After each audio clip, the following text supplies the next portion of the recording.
step in your river, and it takes me deep. Your heart is my temple, your tears rinse my feet. I walk out, I'm able to carry your peace. It reminds me of a song that I heard long ago.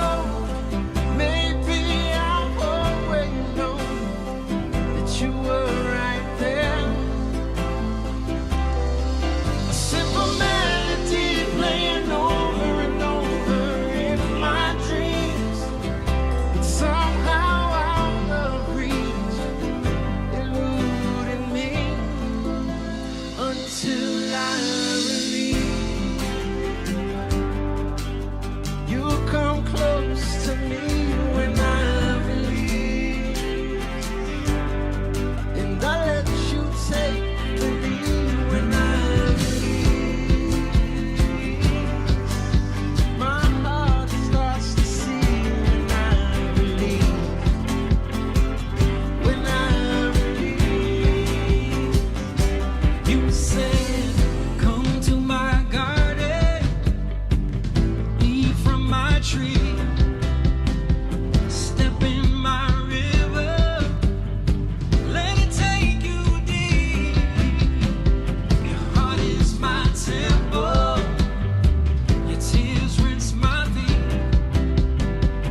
Hello there.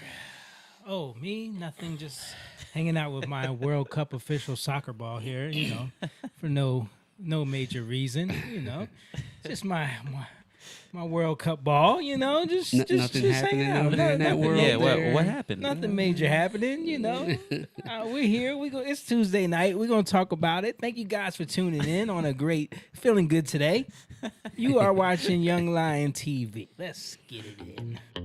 Young lion, everywhere I look, they're dying. Everywhere I look, they're dying. Young lion, everywhere I look, they're dying. Everywhere I look, they're dying. Young lion, won't you get up and stop fighting? Everywhere I look, they're hiding. Young lion.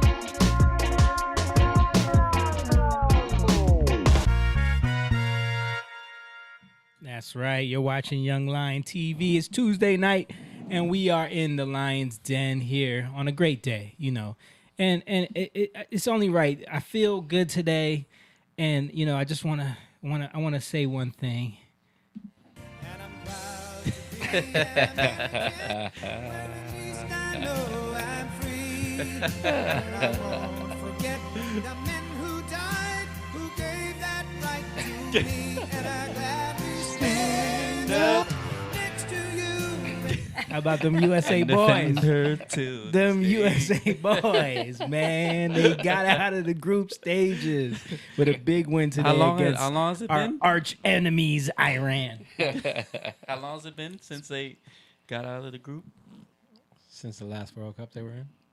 Oh, they Yeah. they got out of the group. But they didn't get to the last World Cup. They didn't get to Yeah, They didn't play the Yeah, last they didn't World even Cup. play in the last one. 2018. Yeah. So the last World Cup was Brazil. They got out of the group, but then they lost. Then they lost, which seems like they always do. Like they make it out of the group stage and then like lose the first match. Mm-hmm. I think the they lost to knockouts. Belgium. Was that who I they don't lost to? remember. Yeah. Yeah. I don't either. Yeah, but they won today. It was a good win. They looked good, man. I'm proud of that team. Young team, looking good. But I got Stan with me. What up? I got Jake with me today. What's up? He's back. They look off. Were you not here last That's week? not where you were No, sitting. Remember, I lost my phone Yes. and I had to go It's find not it. not where That's you were right. sitting, Stan. Yes, it was. And almost didn't make it this week because we were playing soccer over the weekend and someone hurt their back. Yeah, But yeah, I pulled a back muscle. Playing soccer? yeah. Yeah, and then I decided to go home and put up my lights on my Christmas lights on the house and hurt it more. Oh no. So Yeah, and we got Moan with me, of course. What up, what up? And, you doing your ugly Christmas sweater today? Is that Yeah, what's yeah. going on? You know, your lack of cheer is disturbing to me. You know. Well, now that we're after Thanksgiving, I think everybody can get in the mood. Yeah, that's. I mean, The dude, mood. my kids. The day after Thanksgiving, it was like, all right, put on Christmas music, bring the tree up, like it's time. It's You did on. the same thing, right? Because I came Yeah. over your house, Well, and all your Christmas That's the stuff best was up. time, man. we Yeah. started earlier. Yeah, Mom did. Two weeks before Thanksgiving. It was I wasn't going to, but no, it was he's already been watching Home Alone. Yeah, He was like one day he was like, Daddy, can we put up the Christmas tree? I was like, all right. I just gave in. No, you don't mind. like father, like son. he might be worse than me. He might be worse. wow. It's all right. We still ain't pull ours out yet. Nah, Nah. You pull Stanley ain't yours asked. out? Yeah, we got one of our trees up. Oh, okay, yeah. Yeah. I still got, Liz got a tree for every room. So I got to put one up, a bunch of trees up, and then the lights and stuff. Yeah. Stanley just said something to me yesterday or the day before. Like, we need our Christmas stuff. Yeah. All right. We'll get it you hit him with the, well, go get it then.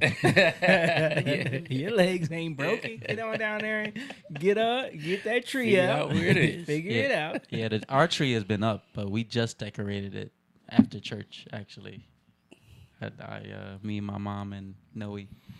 Oh, It was- so it you was good. So you just decorated. That's different. Yeah, it was up. So the tree was the up, tree was but up. you didn't decorate I it. put, it was up, put the lights on and stuff like that, but we didn't decorate it Yeah. until last Sunday.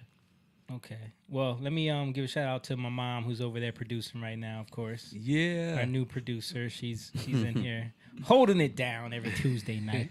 My mom's tree is funny. She got a little tree. All she does is take it out the basement, put it up. Yeah. Ornaments still on it. and everything. which is the complete opposite of Nice. what it was like when we were kids. yeah. Yeah. Well, when we were teenagers. When we were kids, mom did like put up a little cheesy tree, fake tree. But you know, John, all through his childhood, Yeah. he gets a real tree every year. Real tree, real vacations. with amazing decoration. My mom used to spend so much time decorating that tree. Yeah. She used to be so proud of her tree. Yes. I never liked the real trees, man. Y'all Me like either. them? No, man. I never Yeah, I tried it one. Well, we had it a couple of times. My dad, you know, he grew up with real trees, and we did it a few years, and it was like the needles used to just fall. It was kind of annoying. Yo, shout out to Paul in the chat. He said, "Fly sweater moon." Thank you. Yeah, Paul, we got to get you that. We got to finish that song and get it to you, that mixed version. But yeah, man, guys, make sure you share this video because it's just getting worse and worse. And I think it could Yeah. have to do with my titling, but it could also have to do with just, you know, shadow banning, algorithm stuff. How'd you title this one? I put a bunch of stuff about Balenciaga, Kanye, Okay. you know, all that stuff that we're going to talk Creepy. about. Yeah, creepy Balenciaga ad. Hey, doesn't he go by Ye now? Yay, Just Ye? yes, Alright, yay. Okay. No, he dropped the con. But yeah, make sure you guys share this video, give it a like, and also put a comment in there just to say hi, where you're from. You know, happy Thanksgiving to everybody. I hope everybody had a great Thanksgiving holiday. A lot has been going on, but yeah, we're on Rumble, Twitter, Twitch, YouTube, Facebook. We need you guys to share because the algorithm doesn't help us out. But we also have a Patreon if you want to come in and be a part of the Young Lion community. Shout out to Paul, who just commented, is a Patreon member. You can sign up on patreon.com/youngliontv, and you can, you know, become a part of the community, something that we're growing here with the Young Lions. And yeah, we got shows coming up. We got music, merch, all of that on Jatan.com if you want to get the merch and get the music. And if you want to just throw a little donation, Cash App, $ Young Lion TV. And Oh, Ashley's watching. shout out to Ash. Give us some money, Ashley. You watching? But yeah, how was everybody's Thanksgiving otherwise? I know you ate at 10 a.m. no. We ate at 1. Yeah, it ended up being one. Yeah. Wow, that's late for you. Yeah, it was at Nana's house. You know, he's on his own time. Oh, okay. I thought so it wasn't at your house. No, Okay. no. So your mom came over there? Yeah, my mom came over there. Panda came over. Wow. Yeah, Panda was over last year too. Was he? Yeah. That's cool. We ended up air frying the turkey, the one that I did. I brined. We air fried it and then smoked it for like an hour. How was air frying it? It comes out good. Yeah. Yeah, it comes out good. I mean, Nana kind of left it in a little long In the fryer or in the air smoker? fryer. Oh, really? Turkey's has so the, dry. You You can gotta eat eat it in the rain. No, it wasn't that bad. He replaced my chicken. just a little. Not, you know. But it was still good though. Nana, Stan's turkey, man. He smoked it and it came out Yeah. really good. Yeah. Did it with what's that? I don't know how to say that wood. Acacia or Acacia. Acacia. Yeah. Okay. Get it right. That wood, they make a charcoal out of it. Oh, So I okay. use that. I started it with that. Went to hickory, 2 logs, and then I finished it. It was a with rub cherry. too that you used. Yeah, and the rub is from that was really good. yeah, Bringhurst I hear Butchers. that word a lot in the Bible, cassia. Yeah. Yeah. Yeah. So, Yeah. So you 3 hours. had turkey was holy blessed turkey. by the Lord. 3 hours, 20 minutes. Yeah. It was- Uh, came out good. y'all didn't send no pictures of y'all turkeys, man. I wanted to see. Yeah, I said No. mine wasn't as pretty as yours. Oh, So. did you? I did. Yeah, I didn't really take any picture. I took a video of Well, actually, Ashley took a video of me putting the turkey in. That I'm the one that sent y'all that text, by the way, from Liz's Yeah, phone. I'll send it to you. Yeah. I figured it was. I mean, I can send you the. Yeah. In the air fryer. Don't look appetizing. I just made mine in the oven the traditional way. Like I Came just out wanted to good. try it. It looked good. Yeah, it came Yeah, out. it did. Mom, it was Yeah, good, right? Delicious. Yeah. I air fryer. Yeah. The Big Easy. I'm Pull- thinking, pull I up- thought pull you up meant that the video. fryer that That's- you usually use, Jamie, but it's an air fryer. Yeah. Yeah. So it's It's called a Big Easy. The Big Easy. yeah. So it's like a tank thing or whatever like Cylinder. that, and then you hook it to the propane tank. So think of the fryer, regular fryer that you put Yeah, oil it looks in, like a regular. but instead of the oil, it has propane, and the flames are around the inside of the okay. cylinder. Right. So that So- was always dried up. Here you go, Mom. Pull this up. Mom wants to show it. Okay. So this is an air fryer? Yeah. Yep. What? It's so anticlimactic without the oil, man. I know. You did it like you I was got- being stupid. This guy got shorts on. Yeah, I know. And shorts too. Like, It was nice that day, though. yeah. It was too bad out there. Yeah, it's so Yeah, it's so different. Like it's you know. Yo, did y'all see all those like Thanksgiving videos of people burning Putting too almost much- damn too burning much their oil. houses down? Yeah. They don't understand like when you put something huge in. Yeah. You know, you gotta equate the oil level. Yeah. You can't fill it all the way to the top. Yeah. Yeah, you're supposed to put the turkey in with water first, just to to see. get where the line should be, so you can measure it out. But the good thing about the electric fryers that I have, you don't have to do that. Yeah. Yeah. There's lines. Yep. And Jake, how was your Thanksgiving, man? It was good. I didn't make no turkey. No. No. You guys didn't have no turkey? No, I didn't make a turkey.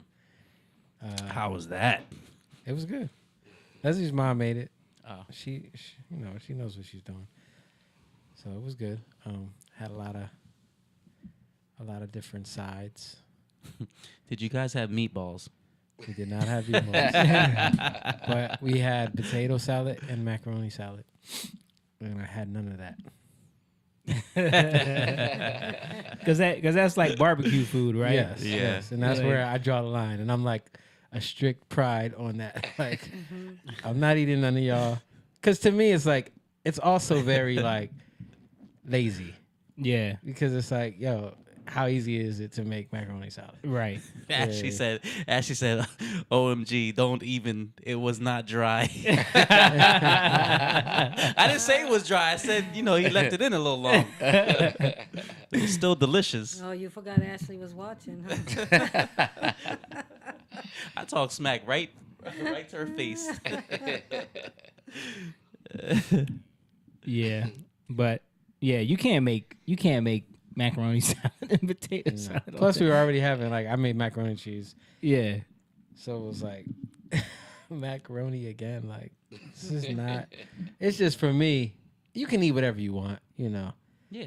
but for me, that's not Thanksgiving. No, man. Mashed potatoes or sweet potatoes, but potato salad, I don't know. But I feel like a lot of black people make potato salad too, right? Yeah, On Thanksgiving. yeah. And that's We another used to thing. have it, yeah. We had mashed potatoes and Potatoes. And huh? potato Just salad. potatoes and potatoes. Green and sweet beans. potatoes. Mm. I made a sweet potato casserole with a pecan crust thing on I top. think. Oh yeah, I did have some of that. I like it. That was Oh, good. good. Nana don't like pecans. Yeah, that was good. What else was? He wanted marshmallows, so I put half of it with marshmallows. Oh yeah, that's right. But I Yeah. put the pecans on everything, and then put the marshmallows on top. of He's like, it's too much pecans. Yeah, we extra. I made cranberries from scratch, but I made them with hibiscus flowers. And, like, That's right. and, Good. like, and you know, and then like spices and stuff. And then we never had it. And then we forgot to put it out.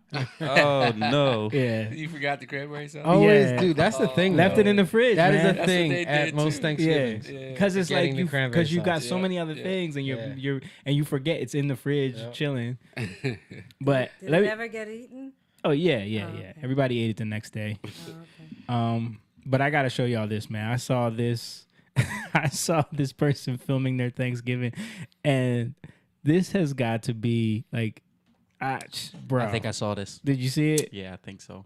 Pull this up, Mom. Yeah, here we go. Dang, mama, you starting already? Yeah, I saw it. No. Yes, I am. Can you finish this while I get the ham ready real quick? Yo, look at the ham, bro. Look at the ham. No. Look at the ham, bro. Wait, it ain't over. I thought it was fake, yo. So did I. So did I, man. Yo, she put yo. What is she making? She's making watch it. I can't see. The mac and cheese. Mac and cheese, Velveeta, and some noodles. No, I mean, it looked like it was bread, and then she Yeah. put cheese on the bread. Or No, that's ham with pineapples on top. Yeah. No, there was initially, bread and she yeah. put Oh sliced yeah, cheese she on did it. that. Look. Hold on. When y'all want these hot What? dogs. Where y'all want these hot dogs? Yo, look at this right here. Look at this right here. Yo, What is that? yo, that I had to go to the comments to find out what that was. Doesn't look like double Look, that eggs. right there. That right there. What is that? Look, What was it? yo, Deviled if that's eggs? your Thanksgiving, bro, Sorry. but he knows it's bad. That's Yeah, why he he's filmed it. filming it. That right. He probably only knew You that think his it's whole real? life. Like you think it's real? Do you It think is, it's real? dude. It is real because I thought it was. No, it is real because he posted other videos of his mom making this right here that I just paused it on because I couldn't. I'm like, what is that? Mom said deviled eggs. Liz thought it was deviled eggs. That's what I thought it at was first, deviled but they're eggs, too too. big to be At first. deviled Yeah. eggs. Let What me is it? Let me tell y'all what this is. Okay, it's canned pineapples with mayonnaise and cheddar cheese on top. Wow. Canned pineapples with. So But what's the white stuff? pineapple is What's That's the the white? mayonnaise, bro. Mayonnaise No, and cheddar like cheese. that. The slice. round white stuff. That's the pineapple pineapple. slice. That's Wow. pineapple. The Why is same it white? The same pineapple she put on the ham. The Bro, canned why is it ones. white, Because though? they're canned, bro. Wow. You know how the canned ones be a little. They're not that white though. Sometimes. Oh, man. That Watch, looks like. watch. You I'ma know what show that looks you. like? You know what that looks like? That Yeah. looks like those rice wrappers. I thought it was something like that. I was like, is this egg roll paper? Yeah. And like, So what is she that? put Some The- quesadillas like the spring roll, or the something? spring roll. So she put cheese on top of bread and just cut it in half. Mhm. Yes. Yeah. Yes. Well, That let's- was part of the Let's meal. stop talking about people's food because maybe they don't have anything else. No, I mean, I look at it as I'm grateful for my family and the way we cook. Yeah. I thank God. Yeah, Aw, that's pretty. Mom is so nice. But whoever recorded that, he or she, he know. Yeah, he It know. got to be the son. All right, so he's probably like, he grew up like that, right? Probably. So he didn't realize until imagine him going to another Thanksgiving. He's Yes. like, yo, What is this? this is what Thanksgiving is like. Right. This is crazy. What happened to the turkey? They didn't have no turkey. It was just That was ham. those hams, Mom. You didn't see them And a hot dog. those amazing glazed hams, I mean, straight I out the know. can, just put in the oven with a pineapple on But top. I mean, Spam I see ham. People make turkey and ham. Yeah. Yeah. Well, not them. They don't make Yeah. nothing. They don't make nothing. But see, look, somebody in the comments, seriously, what is this? I need to know. This is a real question. And then I think in the replies, look, so he posts, watch. Can't be. So look, it starts with What you get? pineapple slices, Can't be.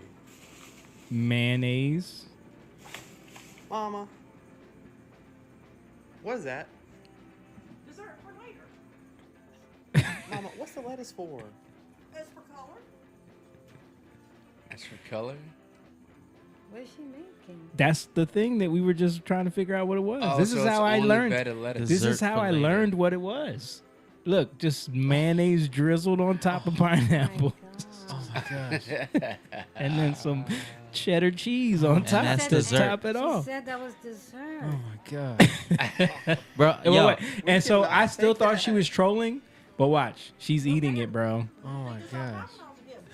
Yo, I think it's fake, yo. Dude, it's not I fake, think, man. Jamie, I think it's fake, This dude. guy always does this. He falls for the stuff that's really fake. Yo, And then, you know me, right? I am not. I am not. I don't care. I'll be like, Mayonnaise, Gotta go pineapple, somewhere else. cheddar cheese, and a cherry on top. That's dessert. what if I don't you, like lying, man. but this might be a time where I might Yeah. make something up. yeah, what if you like marry into go. that? What if you married into that That's what I'm family? saying. Like, And you got to go to that Thanksgiving. Like, what do you do? Does not eat it. What do you do? You make something delicious to bring there. And you make your own whole Thanksgiving meal. I'll be like, I'll come over early. You know, I'll cook. I'll do all the cooking. You guys don't I'll have bring to. the turkey, macaroni and cheese. I mean, I always say taste and food is subjective, you know, so it's like you can't say one thing is better than the next, but that right there, It's funny. it's just That funny. is- Like, Please. literally, like Kraft single slices on white bread. Like, Yeah. just. And just cut it. I don't think it's real. I think they're trying to get trolling. clicks. No, man. I think they're Tell you. trolling, bro. No, bro. His grandmom's in on it too. Who brought the Probably. pale hot dogs? Did you see how pale those hot dogs were? Where y'all want these hot dogs? Yeah, that has to been. It has to be fake. It's gotta be because fake, dude. It's not I fake. think It's I'm on not the real. fake. They probably got together and said, "Let's do this because we'll get a lot of or maybe not likes." We're gonna but- get famous. Views, yeah. They're not filming it. But He's I- filming it because he's embarrassed. No, she told I'm me on the to. real So side. what about when man. his mom made the dessert on a separate occasion and he saw it, be it all the ingredients? That could have been a video that they Look at them hot dogs, bro. They look like they why were are just so? pulled Why is out of everything the. so pale? They Everything look they like make they were is just pale. pulled out of the package and just dropped on a Yeah, I plate. don't think that's real.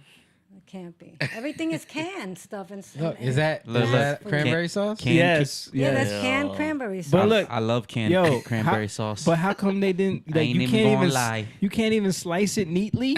Like, yo, it's just it looks like And that's bread over there. Yeah, it's the Ashley, rolls. you That's cut the the canned rolls. cranberry sauce way better than that. y'all ate canned cranberry sauce. Oh, I love canned Oh, they forgot cranberry. it too. How dare In you? the fridge. I love it. How dare you? Nah, I thought that was funny though. Because that was like Yeah, that was funny. I've never seen. He that, said, "Dang, mom, you starting already?" You starting already? Damn. You only need an hour to get it. Not even a half hour to get everything ready.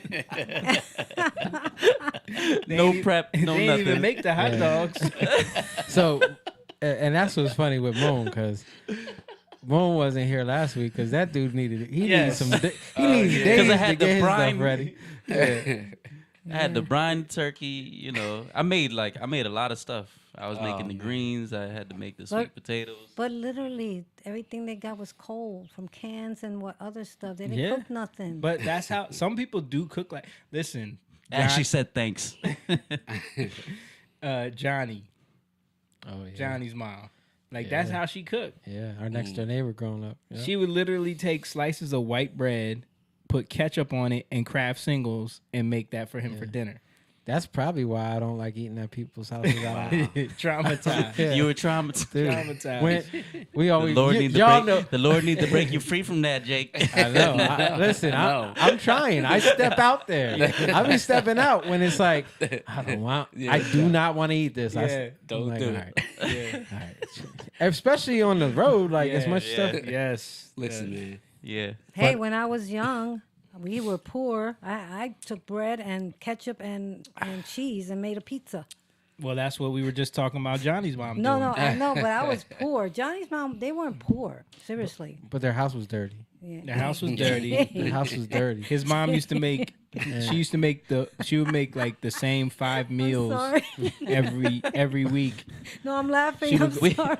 I'm laughing because they used to sleep over.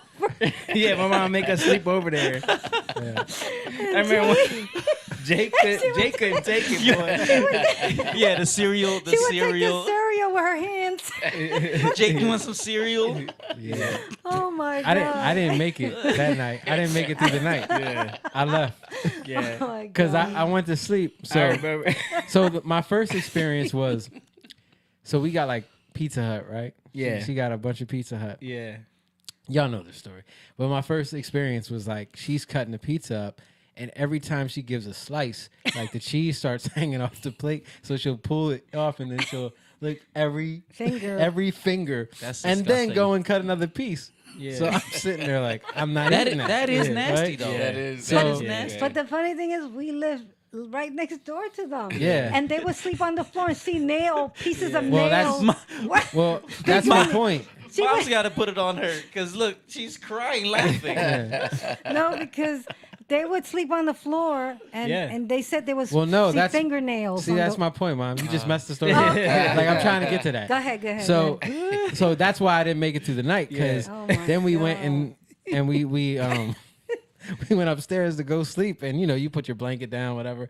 Put my blanket down. I go to lay down. There's a big nail, That's nasty. toenail Toenail. right by my face. Yeah. So I'm like, I can't do it. I went home. Oh my But the thing was, I came back the next morning because she bought Ninja my Turtle favorite cereal. Ninja Turtle cereal, right? Well, we didn't know. We never had it, That's what it and was.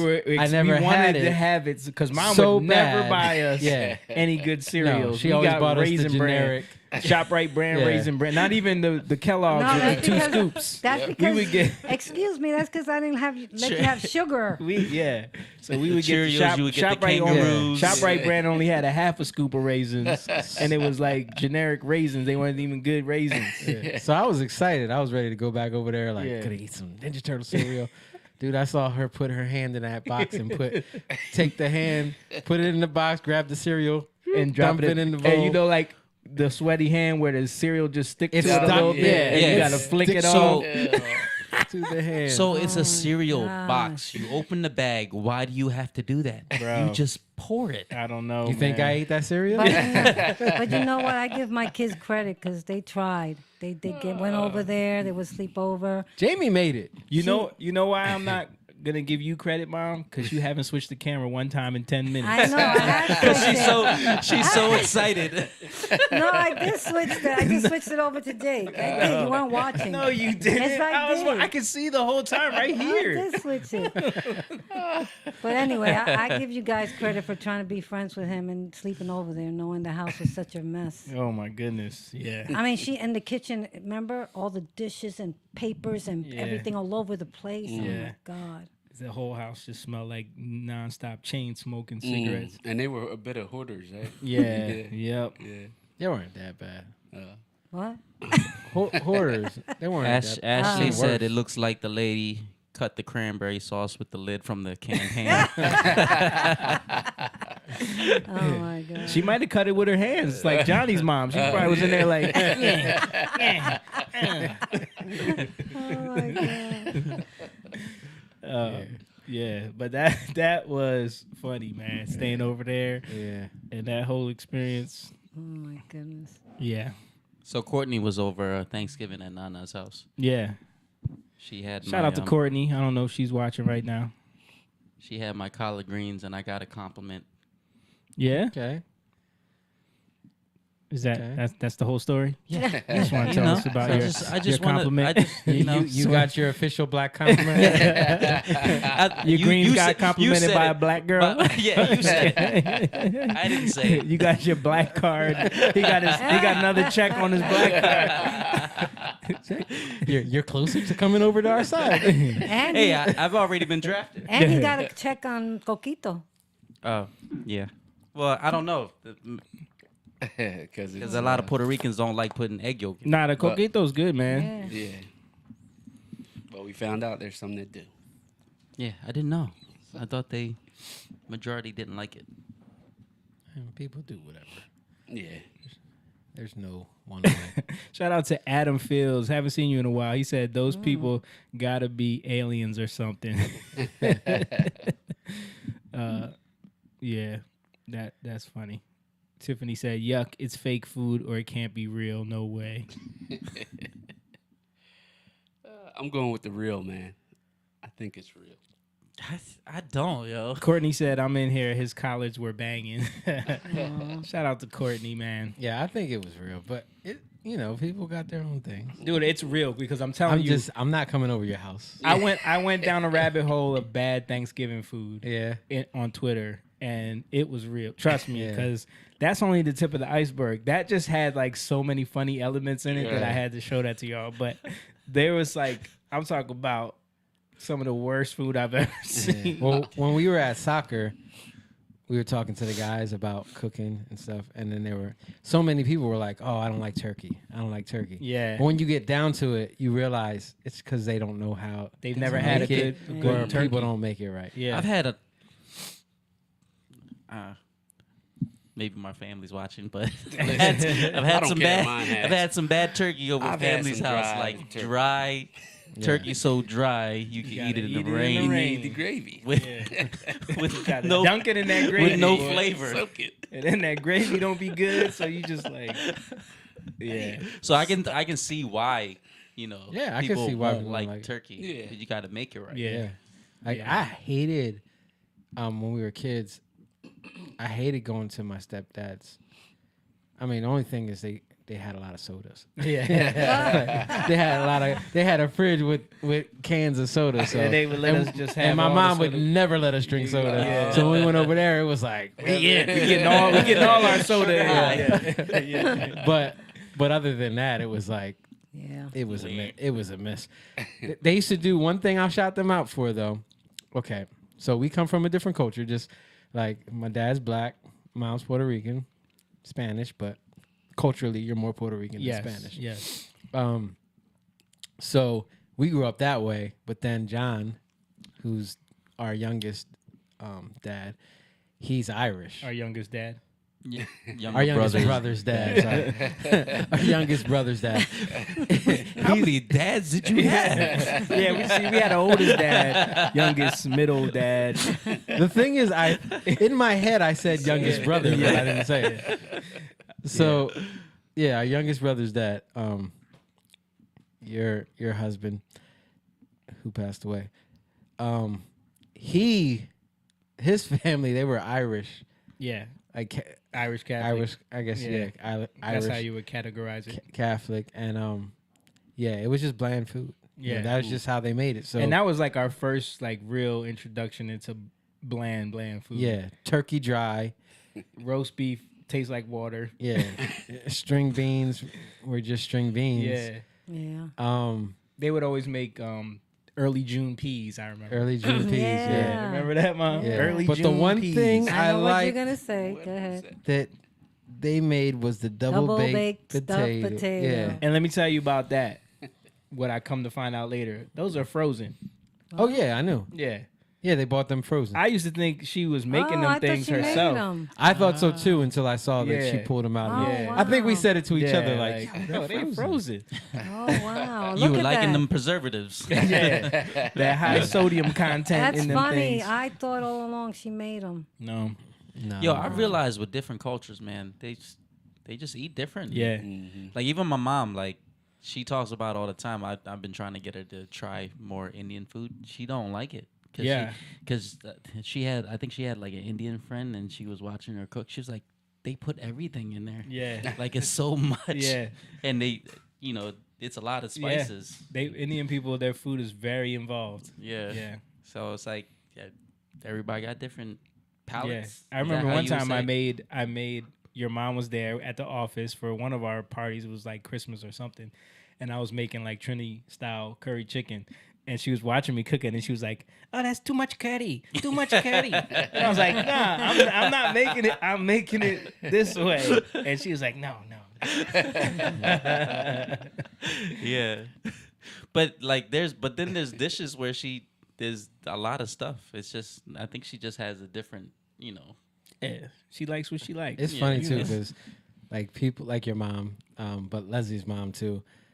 Like when they talk, they're blunt with stuff. Yeah. And Yeah. they're so blunt that it's like mom too sometimes. Yeah. They're so blunt People that could it's be like, offended really? by it. yeah, Yeah. But that's just the way they are. Yeah. Like when I cook and they're around, her and her sisters. Yeah. My mother-in-law, her and her, they're just staring at me like, Yeah. what the hell is he doing? Like they're the whole time they're like, how is he gonna make this work? Like, They're looking at all your ingredients. yeah. How is he gonna put this all together? Yeah. But then they at the end they're like, like it's funny. They always do it though, every time, and they'll stare at me like, and even sometimes they'll be like, especially the aunt, like, why is he doing? She'll tell Leslie or ask her, why is he doing that? He's gonna mess it up, or he's Yeah. gonna. Yeah. And I'm just like, cause I hear her, Yeah. she thinks I don't understand her, but I'm like, shake my head, like.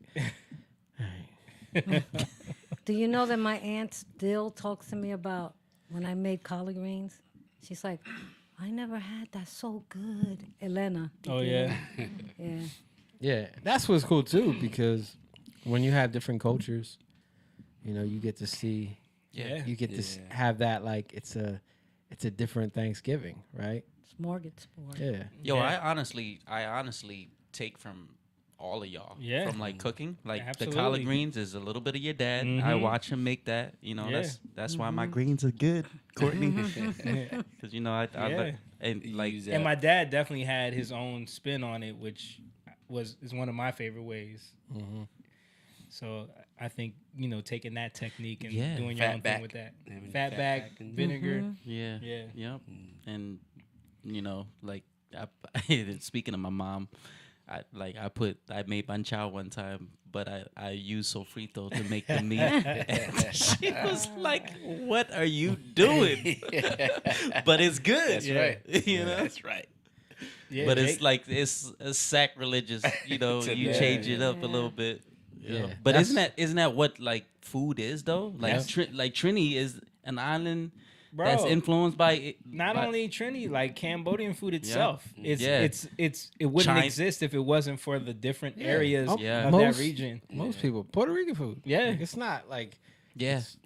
it's a mixture of Yeah. regions. And it's so funny because it's an island, just like Trinidad. A lot of their foods are the same starting concept, and then it's just different based off of how they season things. Yeah, Yeah. Like their sofritos, like Caribbean green seasoning. Exactly. It's the same. But they don't have They certain put- things. They put Scotch bonnets in theirs. Yeah, And it's the Yeah. only difference, really.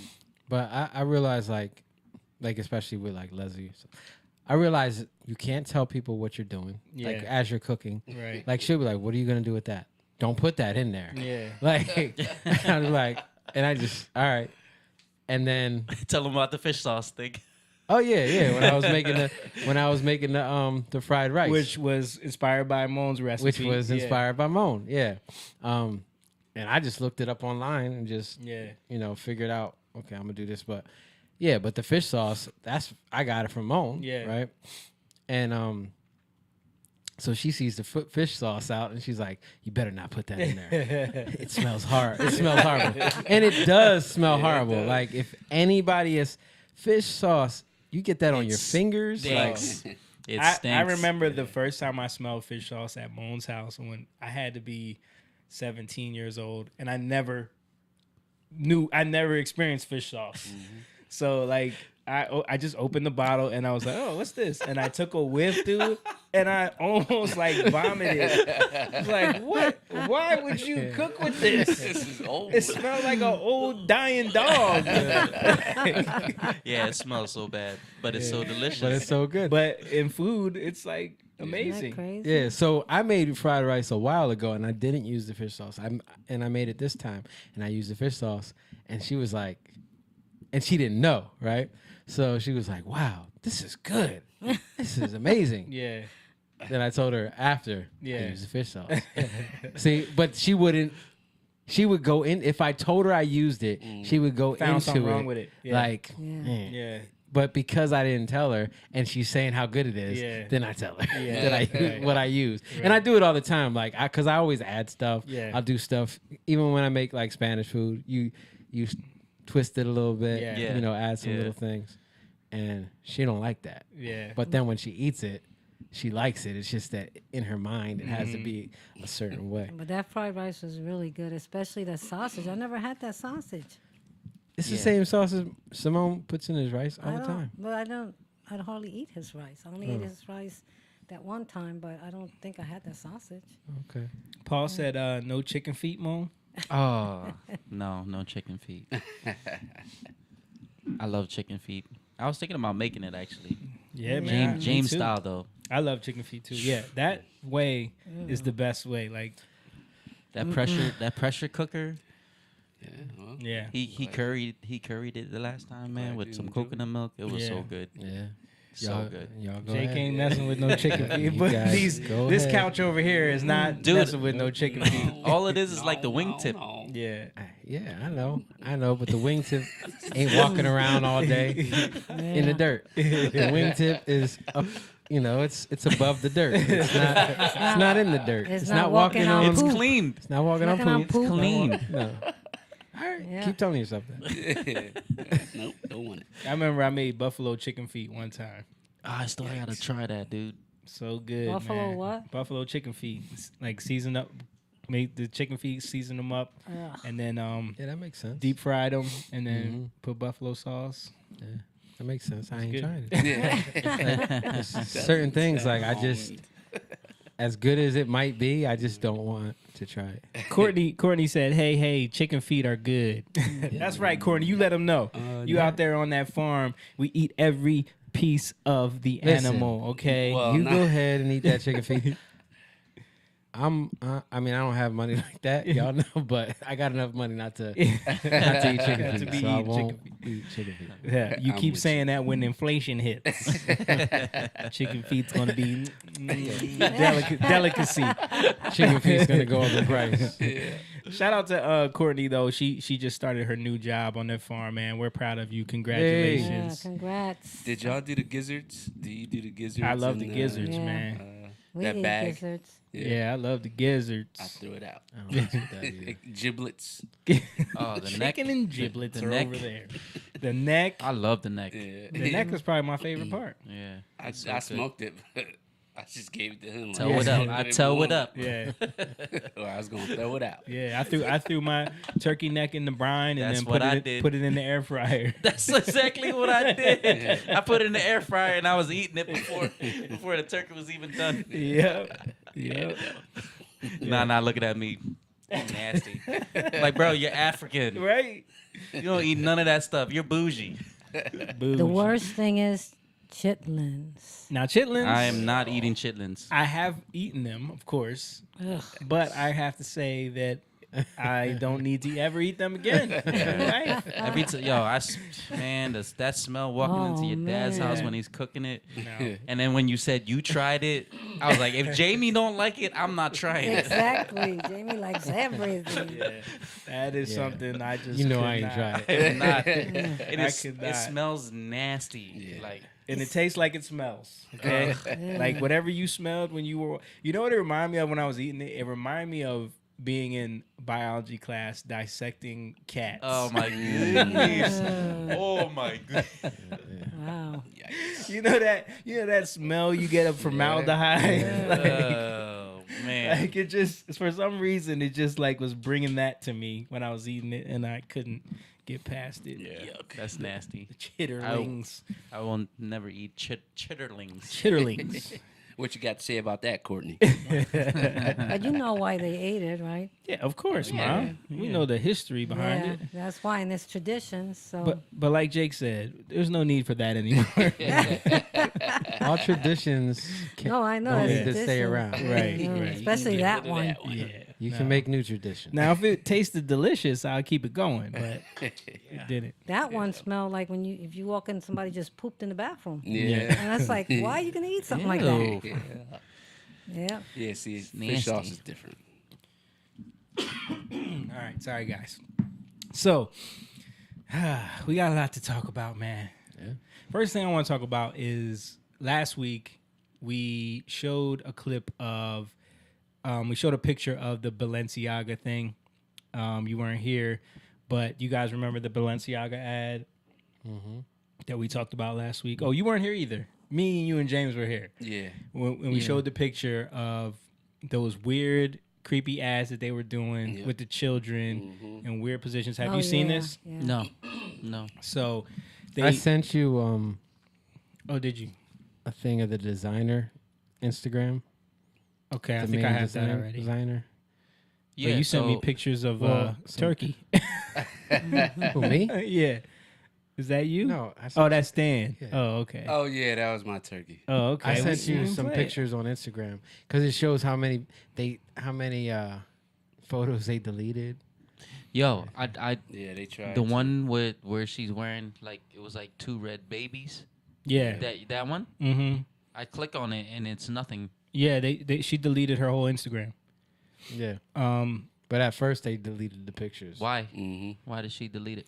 because everyone was coming to light to what she was, you Mhm. know, what she's about. It reminds me of a certain thing that has to do with a thing that the Ninja Turtles like to eat. You Yeah. guys remember that whole thing Yeah. when they looked up the dude who runs a certain place? Yeah, in Pizza DC? Door? Yeah. The guy's Instagram page. Right. Remember when they were like showing all his weird pictures and Yeah. art, Mhm. and the Podesta brother who has like this is right along those lines, bro. Yeah. And it's funny how it always mirrors the same type of weird artistic taste. Yeah, so they say artistics. Yeah. But for those Just that satanic. don't know what we're talking about, I'll play a little TikTok that somebody put together, just kind of breaking it down. Very disturbing new photo surface of Kanye's 9-year-old daughter wearing a GIMP mask during Fashion Week with Kim Kardashian. And Balenciaga and Adidas top designer Loda Volkova holding what's supposed to be babies with their hands covered in blood. And taking a look at very disturbing pictures on her Instagram of a kid with their stomach cut and their internals spilling out, on top of some very satanic imagery. A kid tied up to a chair, and a baby holding a skull. I think at this point we're much past believing that Balenciaga didn't know what they were doing, or this was a one-time mistake. And remember Rick Owens' wife with the as above so below Baphomet sign. Who she with standing right with there? the Migos. Here she is with rapper A$AP Rocky, the same A$AP Rocky who had the seance going on in his What's Up video. And then all the people died at his concert. And here she is with Kim Kardashian. There's some very ritual. Remember the A$AP Rocky concert? That all them people got No, crushed. that wasn't A$AP Rocky. Yeah, that was. Oh was no, that somebody was else. that was Travis Scott. Yeah. They look alike. Yeah, they do. They dress alike. satanic, sick stuff going That on. is. Check this out. So just when you thought the Balenciaga story couldn't get worse, here's a quote that was unearthed from Demna's Instagram. Demna is the creative director of Balenciaga. As someone wrote that Loda Volkova, she's a stylist there, Gasha, and I grew up on child pornography and radiation from Chernobyl, which is why we're all so fucked up. That's a direct quote from the creative director of Balenciaga. That guy Gasha that he refers to, this is a story about him from 2 years later. Gasha was accused of forcing or coercing a 16-year-old boy into sending him nude pictures. Have no fellowship with the unfruitful works of darkness, but rather expose them. In these dark times, look to God. Yeah. So, these are some of the photos from the Instagram page that they're talking about. They should Just just stop trying to weird, go creepy back and stuff. delete stuff, man. Because Yeah. you just That's go to the creepy way right back. Like, there, what are you wow. hiding it for? Look at, oh. Yeah. Like it's all just creepy, weird, satanic type stuff. What do you? But then when you listen to so this story started blowing up. Everybody is realizing how horrible it is. So you can't there's no way to get around this. Like the ad, if you didn't see the original ad, it had children who were posing with teddy bears, and the teddy bears were dressed up in like bondage gear. Yeah, it was like called SM, That's BDSM. BDSM. So I didn't say it. So it's like very sexually suggestive and just like wrong and weird. And then in one of the photos, there was actually laid out on the table underneath one of the Balenciaga bags was a court document that was about a Supreme Court case that was to decriminalize digital virtual child pornography in the ad. Like, why would you put that there? You know, you're clearly sending a message with this thing for some reason. So I just want to play this clip of the ladies from The View giving their their take on our favorite philosophers. Yeah. What's going on I here? found this ad campaign particularly distasteful in this moment. So there's growing anti-LGBTQ sentiment right now, and how it's being framed is as portraying, trans people as groomers. This is a term you'll hear on the far right. They're groomers. This is where you get the anti-drag queen stuff that we're seeing. So Balenciaga played right into their hands by having kids in a sexualized manner, carrying something that represents, sex acts. I think it was a really bad misstep at a moment where it's just kind of a dangerous time to even give credence to those kind of insane takes. Yeah. So it's a bad misstep because you're actually giving credence to the people that are saying you're trying to groom people. That's the only reason why. That's the only reason why. That's the only reason why it's bad. Because you're giving fuel to the narrative. Isn't she the Republican on the? Yeah, bro. It can't just be bad because it's bad. It can't be bad because it's just horrible. Yeah. And disgusting, and they should never have released. That's crazy how when people are narcissists, because that's narcissism. You're always looking at it in terms of how somebody else is trying to get a win. Yes. Instead of just... You're giving them a win. Yeah. Instead of just being like, no, this is bad. It's just wrong. Like, Or asking, like, why would they do that? Like, why? What is the point of this? In a humble way. Which I found actually credit to Charlemagne the God, because he did a Donkey of the Day about this today. And I just happened to see it on YouTube, and he actually was just saying that. Like, I don't understand. Like, what are they trying to say with this ad? Like, why would you do something like that with children? Like, what is this speaking to? Like, there was none of this. Like, you're giving power to the far right. You're giving credence to their groomer, because they tried to get groomer. Well, they got groomer banned on Twitter. Not anymore, but that whole idea that you can't say groomer because it's anti-LGBTQ, and this, even though it's clearly groomer content, is somehow hurting that cause. Like, that is such a crazy take to me. Yeah. No, let's keep playing it. I mean, we can't even show the picture because it's so distasteful. But what's also very distasteful is, like, Balenciaga lately, I mean, their stuff is just ugly. I mean, the bag that their little girl is holding is ugly. Bro. Like, you see how, like, they're just deflecting the whole thing? Yeah. Balenciaga is ugly, though. Anyway. Yeah. It's just ugly fashion. Yeah. Never mind what they want to do with children. Yeah. Or trying to normalize, but... And you know what's funny is, Mom, you can take it down now. You know what's funny is that you guys remember that shooting from last week that was all over the place, the Colorado club that got shot up. It was a gay club. Yeah. Well, once a certain aspect came out, you don't hear about it anymore. You could bring this up now, Mom. So from Axios, the Colorado club shooting suspect is non-binary. The attorney says. I didn't hear anything about that. They were trying to flip it to say, oh, he rushed and changed his profile so he can get more something. Yeah. So the way they were framing it was... So what I'm saying is they're saying that by Balenciaga and this groomer narrative, because their whole thing when the shooting happened, and The View was the main ones pushing this narrative, is this is the fall of the far right for putting out that message of grooming kids that causes someone to go and do an act like this. Yeah. But now it comes out that this person identifies as part of the tribe. Yeah, one of theirs. And you know what's funny is, like, I saw a news segment where they brought on a transgender person, and it was a male to female transgender, and they were like, well, I think this person is lying. You can look at them and tell that they're not a woman, or they don't identify as and it's like, but wait, that's not how y'all do this though. Yeah.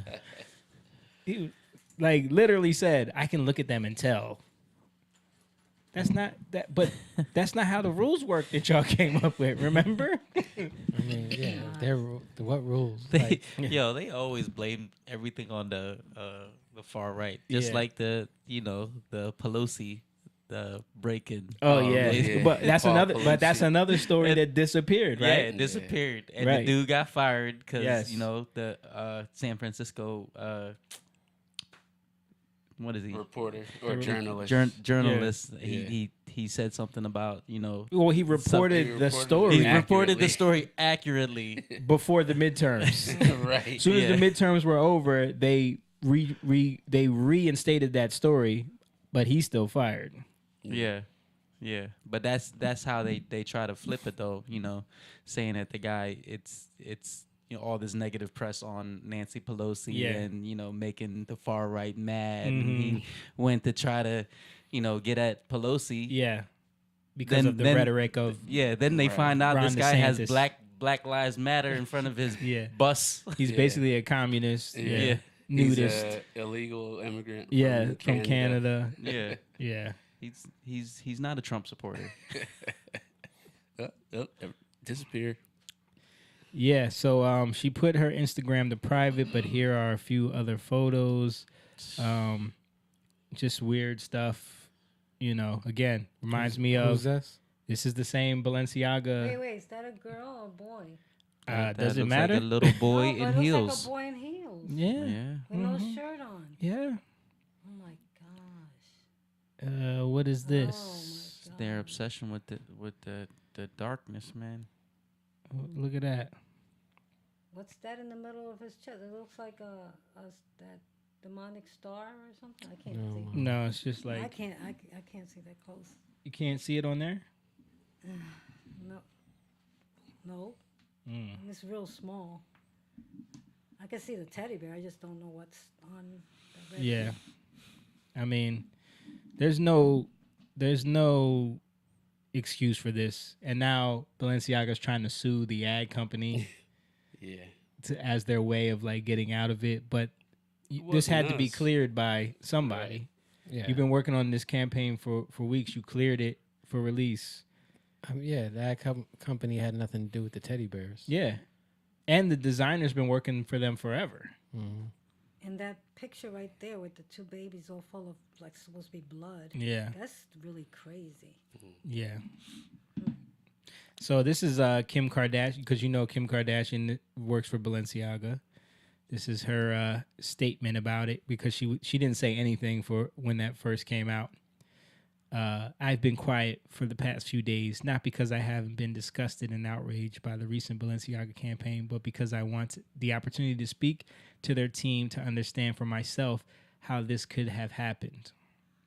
Isn't it funny how they have that grace for certain things, but other things it's just, no, this is racist and anti-Semitic and it's over. As a mother of four, I've been shaken by the disturbing images. The safety of children must be held to the highest regard, and the attempts to normalize child abuse of any kind should have no place in our society. I appreciate Balenciaga's removal of the campaign and apology. In speaking with them, I believe they understand the seriousness of the issue and will take the necessary measures for this to never happen again. As for my future with Balenciaga, I am currently reevaluating my relationship with the brand, basing it off of their willingness to accept accountability for something that should have never happened to begin with, and the actions I am expecting to see them take to protect children.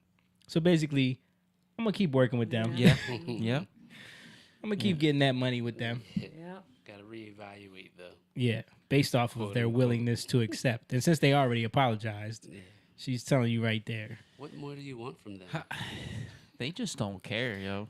Like, Isn't it weird that like Kanye just lost that deal with them at this time, and then this comes out?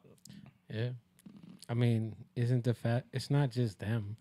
Like, the fashion world is weird, Yeah, right? Look at all the stuff they do. Like, it is. There's a lot when of you weird go stuff. to these shows, it's a weird they're energy, weird. right? You That remember image- we used to do those shows? It was, to me, it was always a weird. Yeah.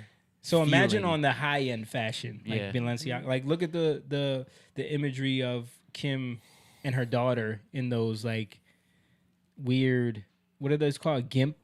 gimp outfits Yeah. I where don't their even face is know. fully covered. Like those are like sexual, like bondage Fetishes. fetish Yeah. attire. You know what I mean? Yeah. So to turn that into like high fashion at a fashion show or art, like it's just weird. And then the incorporation of children into these things. Yeah, I say maybe there's some type of judgment going on in the fashion world, which is always a good thing. You know, everything belongs to God. How like when you think about what fashion is, it's how you're viewed, right? Yeah. What you put on yourself, it's how you carry yourself. That's what style is, right? Confidence, all these things. So I think it matters. And when you look at the stuff that's happening with Kanye West and where he might have put his trust in or his, and then learning from that, where do you put your value in? What do you put your value in? Like, how many times has he bragged about being a billionaire and he's not a billionaire anymore?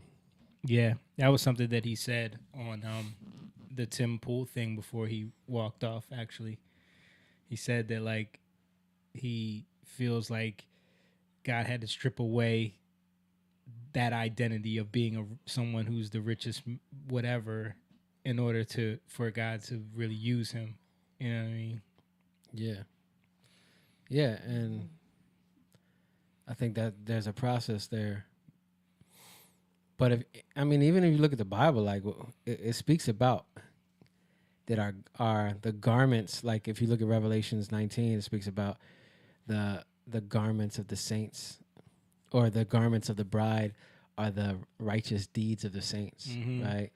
And it speaks about how God changes our garments to white, right? And it's not just white; it's bright, it's shining. Like even the word, like you're shining. You know what I mean? Even to say that, like, that's shine bright like a diamond. Yeah, like, but people want to shine. Yeah. So but they want to shine in their own light. So even in that, it's like you have to humble yourself. You have to learn, and I think that's what even Kanye West is kind of going through right now, like a humbling.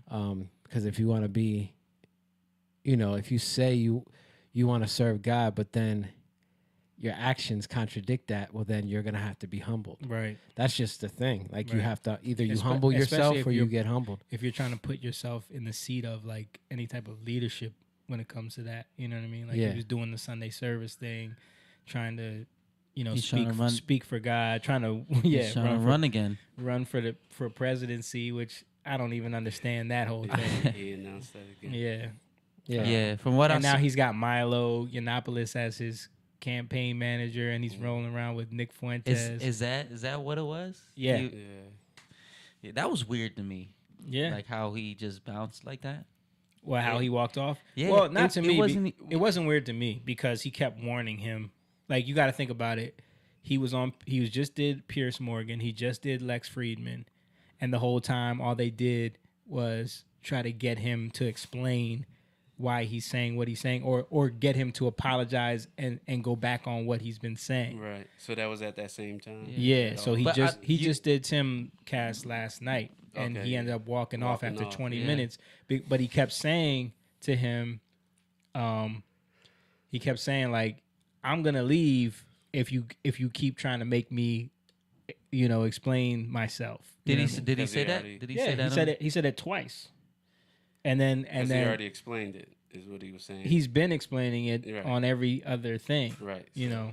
Yeah, I think from Tim Pool's aspect, it's like maybe he doesn't want to get a strike against. He knows, yeah. he He's doesn't- playing that game, that does- YouTube game. Yeah, he doesn't. He wants it Yeah. to monetize. He wants Yes. to make money from it. Yes. So He knows this is probably going to be one of his biggest streams ever. So he Yeah. doesn't want to lose monetization. He knows he's going to have to. He knows a lot of the people that he's friends with are going to be pissed if he doesn't push back. You know. So I think he felt like he had to do that instead of, because he had Milo on by himself like a week ago. yeah, and he just let Milo rant the whole time. They barely interrupted him because you know he has a reputation for cutting everybody off. Who's Tim? Yeah. So with Kanye and Milo and Nick there, Nick barely said anything.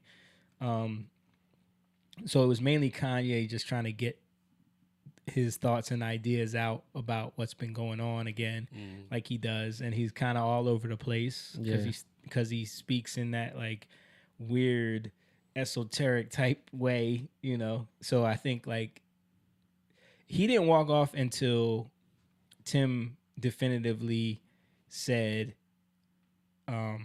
because he said, I think they treat you unfairly. And he was like, who's they? Who's they? Yeah. Who's they?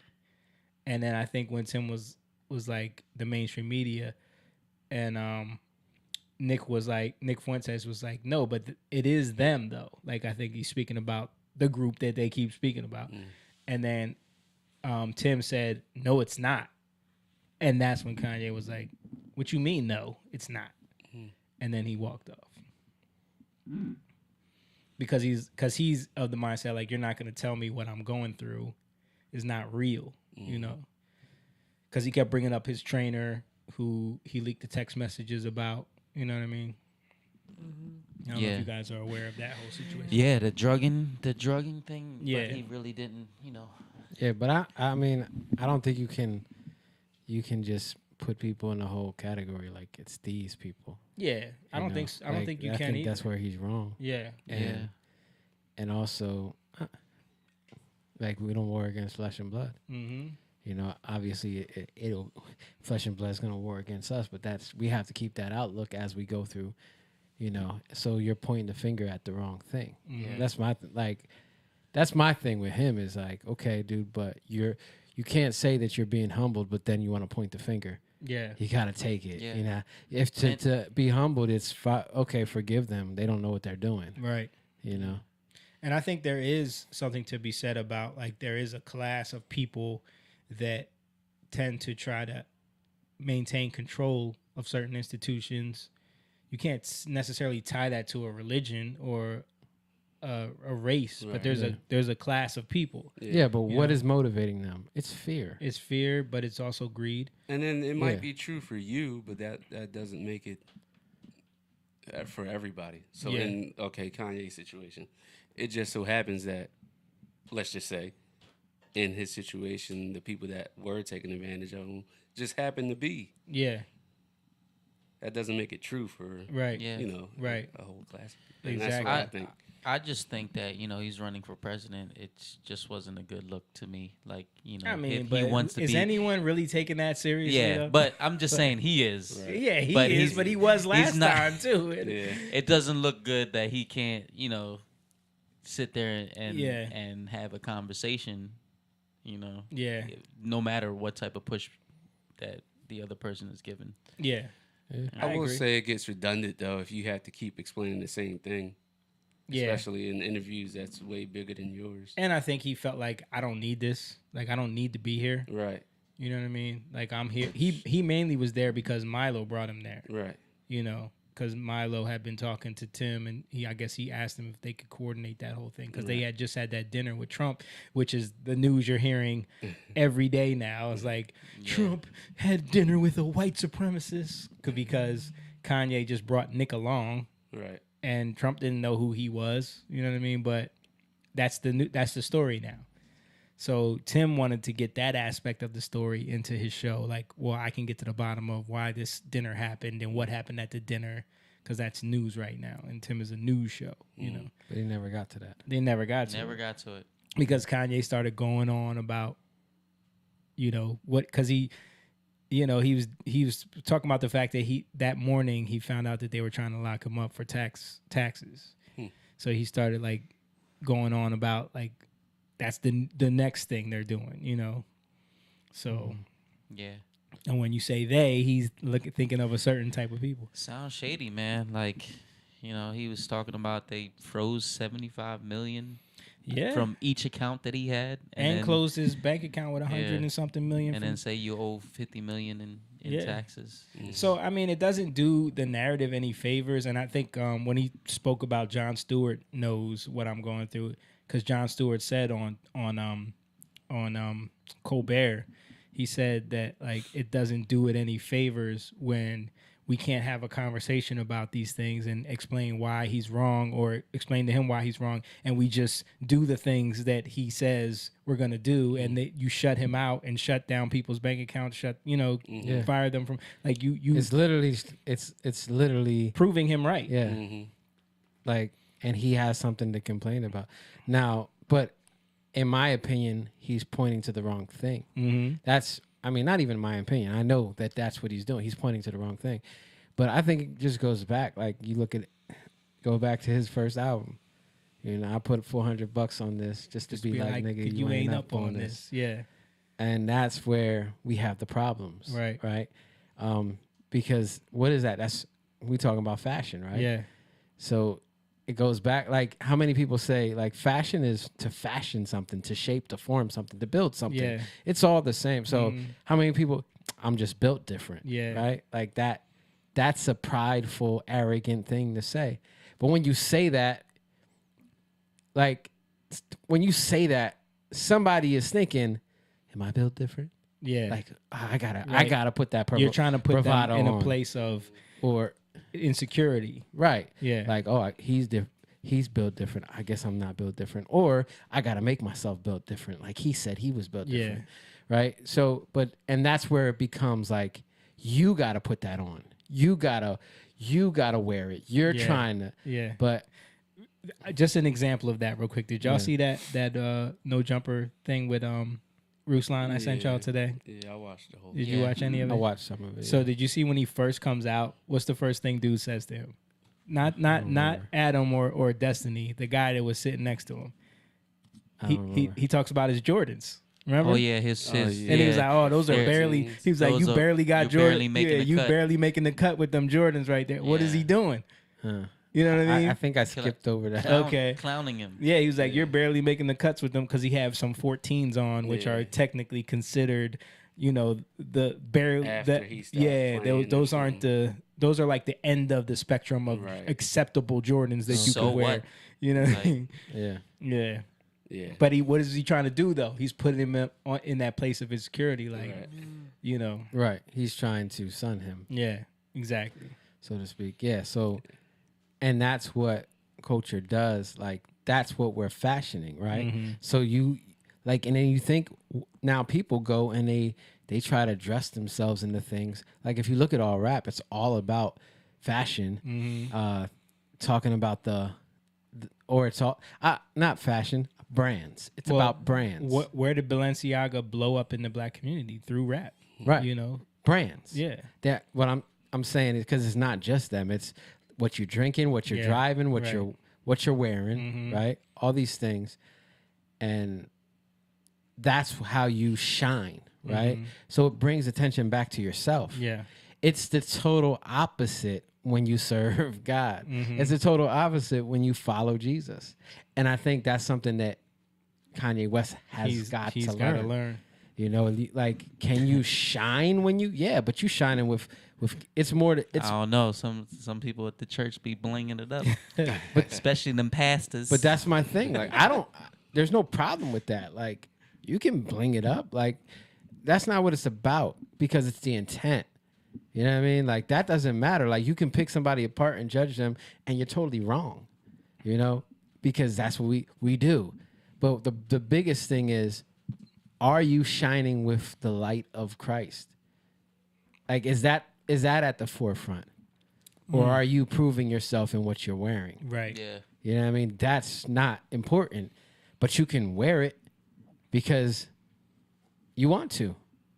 Yeah. You don't, you know what I mean? Like, it shouldn't be an and, or it should be an and. You know what I mean? Right. This and I'm that. Like, I'm doing this, but I'm that, Or you get what I'm saying? Like, if we just have these, like, when we see somebody with a Rolex or something, now it's like, they're just about money. Yeah. How do you know that? Yeah. You know what I mean? We don't know that. Right. Like, how is God fashioning you? Yeah. Like, maybe they need to go to places that you'll never understand, that they got to go to these places where people will just accept them in that way. right? Mm-hmm. And you step into those arenas, and it makes it easier to get in there. You know what I mean? You never like. So my point is that God fashions you for where He's taking you. You know, and that's what we do as Christians. We try to like, well, God's not doing that with me, so. Yeah. And now we're trying to son them. Mm-hmm. Like it's the same thing. Now I'm trying to son you. Now, God would never do that. Yeah. You know what I mean? That it's judgment. That's what I'm trying to say. It's judgment. And what it does is it stops the creativity of what God can do. Mm-hmm. And I think that's the most important thing, because there should be people thriving in the fashion industry. You know what I mean? Yeah. And I think this is an opportunity to see that. Mm-hmm. Like there should be people. When I say people, I mean there should be people that are followers of God, followers of Jesus, thriving in the fashion industry, right? But it takes things like this to be like, to have people questioning, why would they even do that, right? Because that's the point. You have to question that. You have to say, what is the intent of what they were trying to do? Yeah, and maybe that can be like, wait, so have we gone too far down this road, of, you know, art and fashion, just like whatever goes, freaky deaky, it's all in the name of art. Like, yeah. Even if it's like, because I think a lot of people are intrigued by that darkness of like they're pulled into that feeling that they get from these arts that are like have that darkness to them, you know. Mm-hmm. Yeah. But you got to ask yourself why. Why? Yeah. What is that pulling on? Like what is that? weed. Yeah. That's pretty funny. Oh, that's The My Pillow. Yeah, that's Oh yeah. Seth Dillon. He's the Babylon B guy. Yeah, he posted a funny meme about the Balenciaga thing. You can pull it up, man. Is that a joke or is that real? No, it's a That's joke. a It's joke. like Babylon B. It's from Babylon B. Celebrities cut ties with Balenciaga after My Pillow spotted in the photo. Yeah. Nothing else to see here. yeah. But the My Pillow. Yeah. He deserves How to be dare canceled. you? Yeah. He deserves to be canceled. Mike Lindell. Mike Lindell. Okay, so what about this? Along those same lines, Oh yeah. this is Joe Biden's new Department of Energy hire, gender fluid drag queen, into kinks related to animal role playing. This guy right here. Yeah, that's the same guy. He just got caught stealing. Exactly. So now but he didn't lose his job though. Yeah. He's still in the department. He just got caught stealing. So apparently You already passed it. You're good. You're good. You're good. Just go past it, dude. He was taking pictures with a bag. I don't know. It was some expensive bag, and someone realized that's my bag. And then they come to find out that he stole someone's luggage at an airport, and then just go past it, dude. and then went through the luggage, saw the bag, and just kept it. And they said the clothes were like worth like $2,500. Yeah. Yeah. Who does that? I don't get it. I mean, the same person that chooses to look like this. Okay. Yeah. Yeah. Joe Biden's non-binary drag queen, nuclear waste guru Sam Brinton, 34, is charged with theft after they were caught on camera stealing a bag from Minneapolis airport baggage claim. Yeah, but still has their job. So he's not fired. Nope. How is that possible? Like, Now is he the most qualified for that job? Oh, absolutely, bro. Don't you see what he looks like? He checks all the Obviously, boxes, man. he's qualified. Okay. Or they Right. qualified? Here's another one. And again, we share this a lot because there's clearly like a pattern that we see emerging little by little, like poking its head out and then recoiling back up once it doesn't get the effect that it wants. But this is a play. This is from the Washington Post. Downstate is a play about pedophiles. It's also brilliant. And it's on Broadway, and they want you to go see this thing. So it says, Bruce Norm's off-Broadway work is tough stuff, questioning how society treats those convicted of heinous acts. Just, peppering that idea out to the public. So They these want actors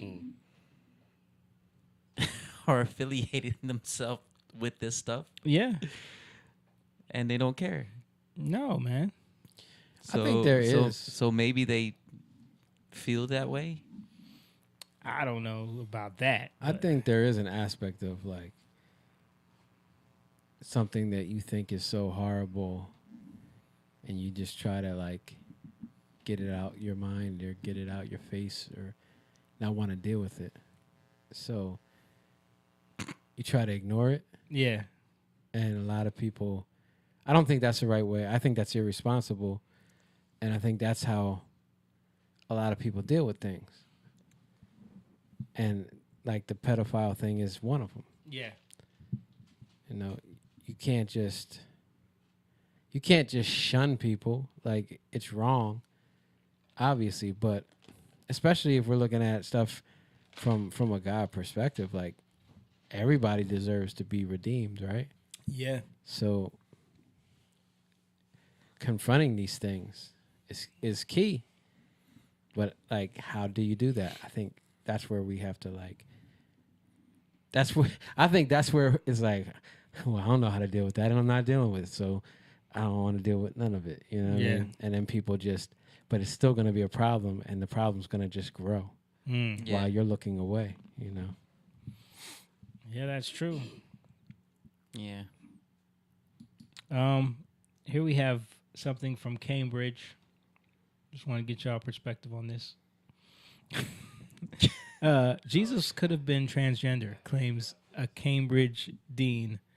The dean of Trinity College said such a view was legitimate after a row over a sermon by a student that claimed Christ had a trans body. Thoughts? Trinity College. So does that mean that it's a Christian school? I don't know. Yeah, I don't know. So I didn't see so the if reason why that's- they gave, but you just did. Just making claims. Yeah. The- Unfounded claim. And then how they get the Jesus body? Has any historian? Who drew that body? Yeah, right. Yeah, like where Where'd they you? get the picture of Jesus's body? First off, did anybody ever find Jesus' body? No. No. Exactly. So what are we talking about? So Yeah. how'd they He's get that picture? I mean, it's for Christians, he's alive. It's, so it's like, in yeah. it's in, What are it's we in the talking Vatican basement. But that was funny too in that same no jumper thing with Ruslan. The dude sitting next to him was like, yeah, but didn't Jesus like have a girlfriend who was a prostitute? Yeah. Oh my God. And he's a new convert. And he's a though. Christian. Yeah. Yeah. Like, you just making yourself look like, why should anybody listen to you? That was the dude that said, "I hope all this is real." Yeah. Like I believe it because I feel it. Like I feel like it's real, but I hope it's all real. Right. But he said he had just didn't he just say he just got saved not that long ago. I forget. I don't remember if he said that. Yeah, he didn't really go into that. Yeah. He was just going into how his mom was a Catholic, and then he didn't really go into the whole Yeah. thing. He never explained himself. He really didn't. Yeah. All right, so a couple more things. This is right along the same lines because we're talking about Kanye, we're talking about Ye, we're talking about the Balenciaga thing from Forbes magazine. J.P. Morgan, Deutsche Bank sued over Jeffrey Epstein links. This is something that we brought up on here before. So J.P. Morgan Chase and Deutsche Bank have been accused of profiting from and facilitating the sexual abuse of young women and girls from late financier Jeffrey Epstein, according to 2 lawsuits filed on Thursday. The latest effort to target the people and institutions surrounding Epstein as New York opens up a 1-year window for adult sex abuse victims to file cases normally considered too old to pursue. So here again, we have another example of, we brought this up before, where they canceled Kanye, JP Morgan canceled Kanye's account, but 150 something $1 million. They never canceled Epstein's. Never. Even though this guy has been convicted, Yeah. Never cancel his account. And twice, right? They came, twice. And they came out and made a statement of why they didn't do it. They didn't feel they should do it. You know? So it's just interesting how, these institutions will claim to be all about, causes when it benefits them.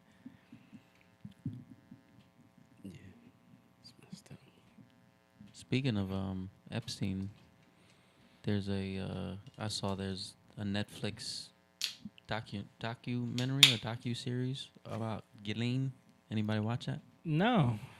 Is it out? Is it old? Is it I don't know. No, I just saw it. Old one that came out a while ago. Yeah, I just saw it on. You know how they do the ad thing. Just seeing if y'all watched it. I haven't. That's interesting, though. No, I haven't seen it. Did you guys hear the Pfizer CEO? This is the Pfizer CEO found to have misled public over child COVID vaccines by pharmaceutical watchdog. You guys hear about this? No. Mm-mm. Yeah, apparently they are going through the data, and I think it's in the UK, where Pfizer CEO has been wrapped by the UK's pharmaceutical watchdog for making misleading statements about child vaccines. Telegraph has a story. Basically, we already know this. You know what I mean? Mm-hmm. Coming out with more and more evidence there. And Fauci got deposed by the Attorney General of Louisiana. Oh, really? Just, was it yesterday, 2 days ago? What's that mean? What are they going to do? The state's attorney generals got together to sue the Biden administration to get to the truth of the origin of COVID. But that stuff he was saying that, the attorney general was saying that it probably won't be made public until, the findings won't be made public until it has to go through, another court hearing and see what can be released to the public. So, time, wheels of justice, spin slow. If it ever spins. This is the last thing I got, which is kind of creepy along the same lines, and then we'll go into the videos. So this tweet was from a guy who is in Puerto Rico and was being investigated by the CIA, and he tweeted this out. CIA and Mossad and pedo elites are running some kind of sex trafficking, entrapment, blackmail ring out of Puerto Rico and Caribbean islands. They're going to frame me with a laptop planted by my ex-girlfriend who was a spy. They will torture me to death, right? How this dude is dead, ends up dead. Mm. Wow. They found him fully clothed, dead in the water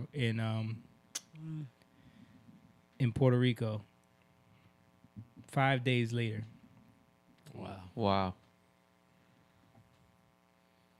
Just thought that was That's kind of crazy and creepy. Like he was investigating and uncovering some pedo ring that he was claiming they're running out of Puerto Rico that is being run by the CIA and Mossad. Sounds a little.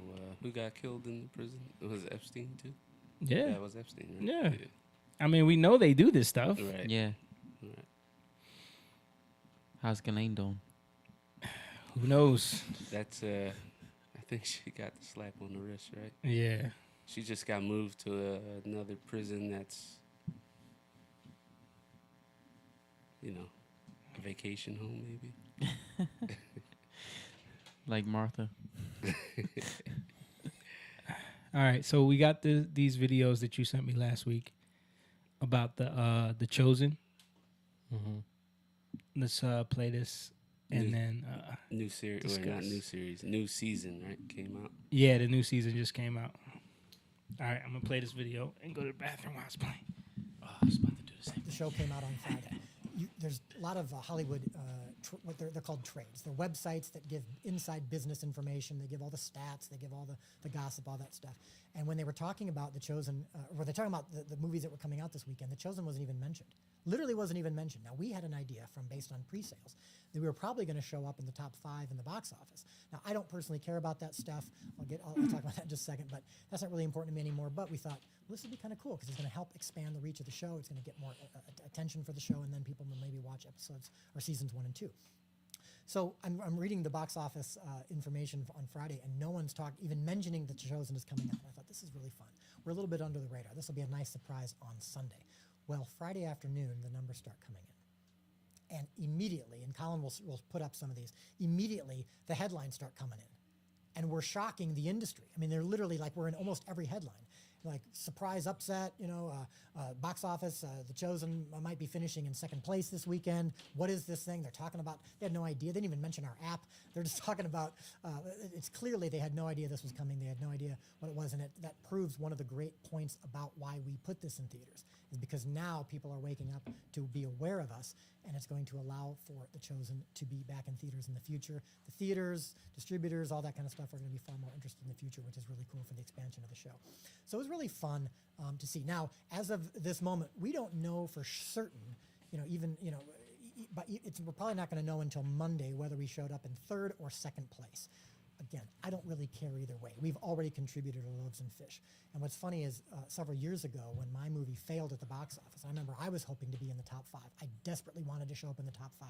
I cared about the number. We needed to hit, I think the number we were hoping to hit, our goal was like $4 or $5 million for opening weekend. And we hit like 1.3 million. It was like lower than our lowest projections. And I thought I'd never work again. I mean, I really thought this was a failure that I couldn't overcome. And God took away from me the desire for any of that.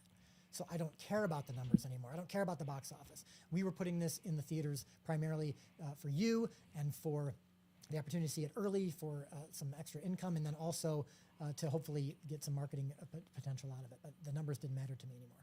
And that's what's kind of fun, is that now that the numbers don't even matter, we're seeing numbers like somewhere between $8 and $10 million for this opening weekend. Again, still not sure until all of it's reported from tonight, but we'll know more on Monday. But it's fun.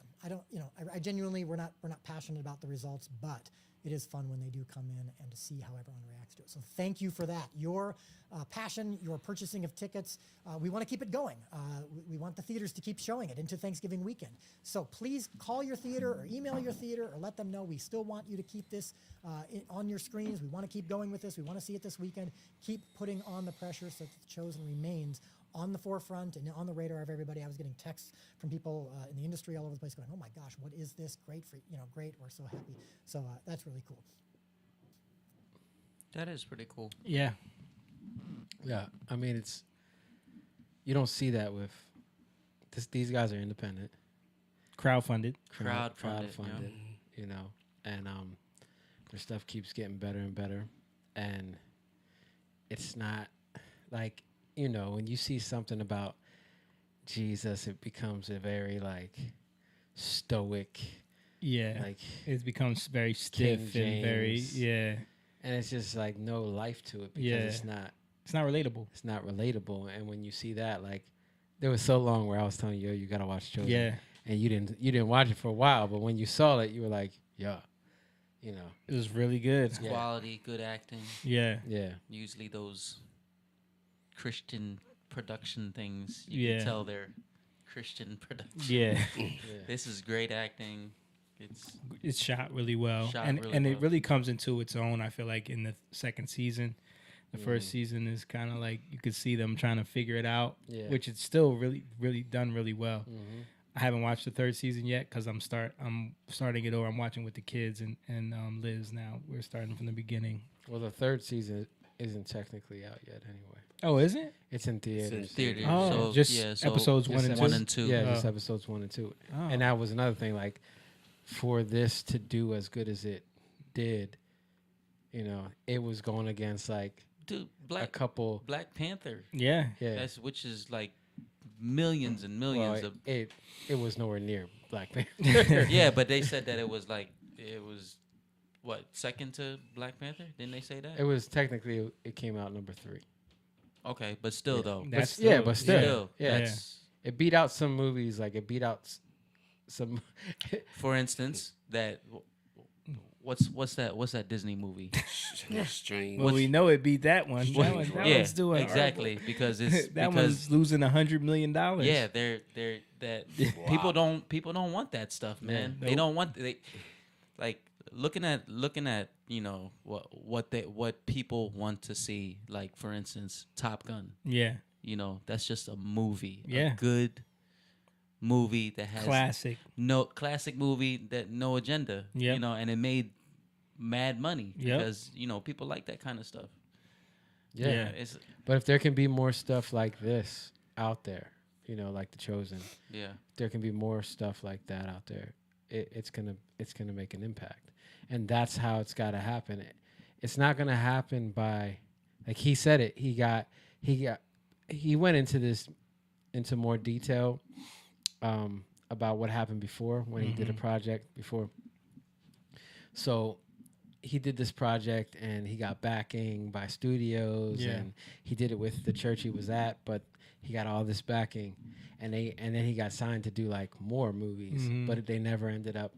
That movie flopped. Yeah. So he only made like, I think like 1 point something million, but they were supposed to at least make like 5 million. Yeah. So everything tanked, and he was saying on there, I was so worried about the numbers for that one. But when I'm not worried about the numbers, you know, then it happens. Yeah. And a lot of times we think we have to do it one way because that's the way we've already been programmed to see it. But then God, he'll build us in a different way where we do it in a way that nobody has done it before. Which is something that we're starting to come into, I think, with the music and with the music that we're doing now. Yeah. And not just for them, but it opens the door for other people. Yeah. You know, that's the thing. Like, it's not about, we got to get out of this mindset like we're winning, that the competition is against others. It's not. Like, really, it's not. Like, we're only competing against what's trying to stop us. Yeah. You know, and that's more spiritual than it is physical. Of course, it manifests physically, but I'm saying it's more spiritual. Like, so if we trust God in that, like, and stop trying to do it the way we think, and it goes back to the Kanye West stuff too. You know, like it goes back to all that stuff, and fear, right? Because you said it earlier. Like, what's motivating these people? Greed, but really it's fear because you want to make money so that you can keep yourself from the things that you really want to deal with, that you really need to deal with.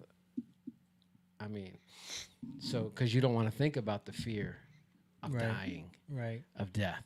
You know, you don't want to think about these things. So you try to keep your mind on stuff that will keep you away from that. But anyway, so there's a couple more videos and to just. But this is ultimately about impact. The letters we've been receiving from people who've seen those episodes, the reaction, the laughter, the tears, being able to watch it in a community is so fun. And so we captured some of that. So at the premiere earlier this week, we grabbed a couple of reactions from those who've seen it and just wanted to get their honest feedback, just kind of their immediate reactions after they'd seen it. Let's take a look at that right now. Epic, epic. It was amazing. It was amazing. It was incredible. I think it was amazing. We've been waiting a long time for this, and it just didn't disappoint. Words can't express just how amazing it was. And I cannot wait for my friends and my family to be seeing this show. I cried, I laughed, but it really pierced the heart a couple of different times in a really good way. And I can't wait for everybody else to see it. Everybody go watch it. Clapping, screaming, crying, laughing. When the Bible is so real that you can laugh, that's real. And that's where people connect. It's like real, in your face. I was crying, laughing, both at the same time. I don't think I can even process the emotions I feel right now about how good these episodes were. They were so fantastic. Seeing the humanities side as well, we read the Bible and sometimes we hear the message, but we don't hear it in the context of of how it was meant in relationships and in family context and all that, and that was really beautiful and touching to me to visualize the story more. I just love how they just bring the Bible to life. I was just really, really touched, and I need to go watch the whole season 1, season 2, and the rest of the season 3. I'm so excited for it, and I encourage everyone to go see it because y'all gonna be touched too. And so I am Keep going. Yeah. happy and thrilled to announce that we are now partnering with the Come and See Foundation. The Come and See Foundation, great name by the way. Come and See Foundation was formed essentially, their mission is to expand our mission. Their mission is to reach the first billion around the world. Their mission is to accelerate the foreign language efforts and all of that. So I'm gonna introduce you to them in a moment. They're a non-profit. So I know initially it might seem kind of boring of, what is happening is The Chosen is a for-profit corporation. It's an LLC. So I guess there's some stipulations and some limitations in regards to how much you could donate. The Chosen TV series is completely free.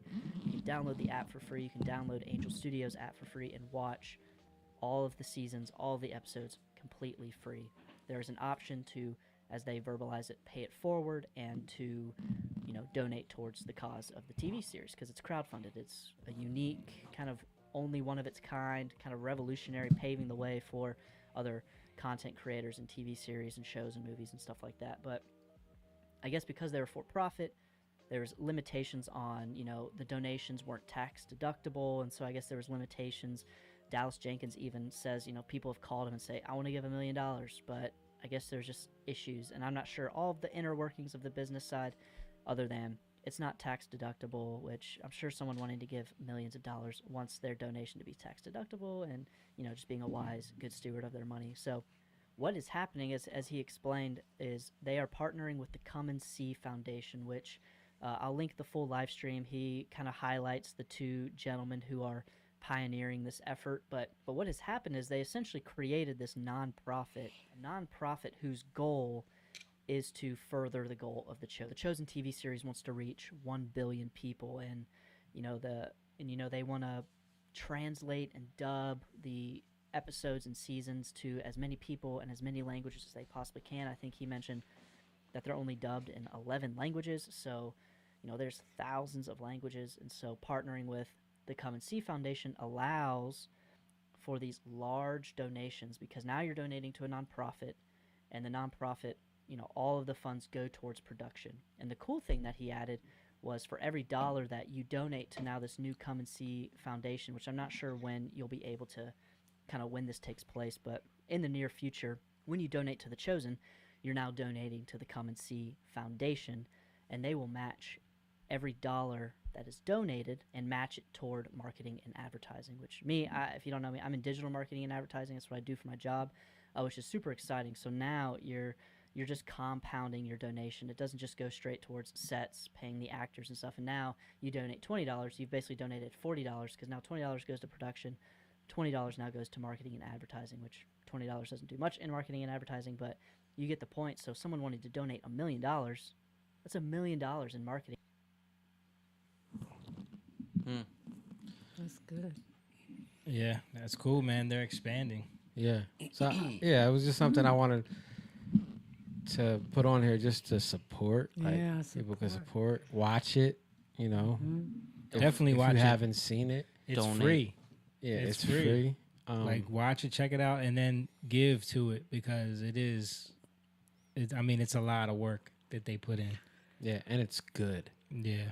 It's not some BS, it's not some cheesy thing. It's actually good. That's the point.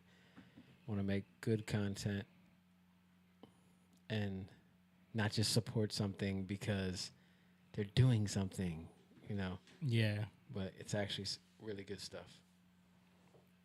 Yeah, man. So you had another video that we'll talk about before we get out of here. This was the Russell Brand, Jordan Peterson thing. Yeah, Just saying we could react to it a little bit. Okay. And what is the basis of this video? They have a gender debate. Yeah, debate a little bit about gender. And they go into the internet a little bit, trolling. Okay. Brand. The things that I wanted to start with, given Elon Musk's recent takeover of Twitter, is whether he is a distinct and discrete category of a billionaire. How is he different? How is he the same? And how will Elon Musk... Real quick, though, before he just brought up Elon Musk and Twitter, you guys heard that Apple is messing with Twitter right now? Yeah, trying to get him off the store. Yes, I just saw that. That's interesting, and I think like maybe we need to start thinking about coming off of Apple. Yeah, yeah, for sure. Because they think they can do whatever they want. They forget that they're a business. Yeah, you know what I mean, and that's important. Yeah, they want to just control. They want to control the narrative. Mm-hmm. You know, and he's totally changed the platform around in a way where now he's just completely got this amnesty program where he's gonna bring all these people back to the platform that have been banned. So now they want to control it in another way, which is the same thing they did to Parler. Yep. You know. Yep. Deplatformed it. So he says he's got a plan for him.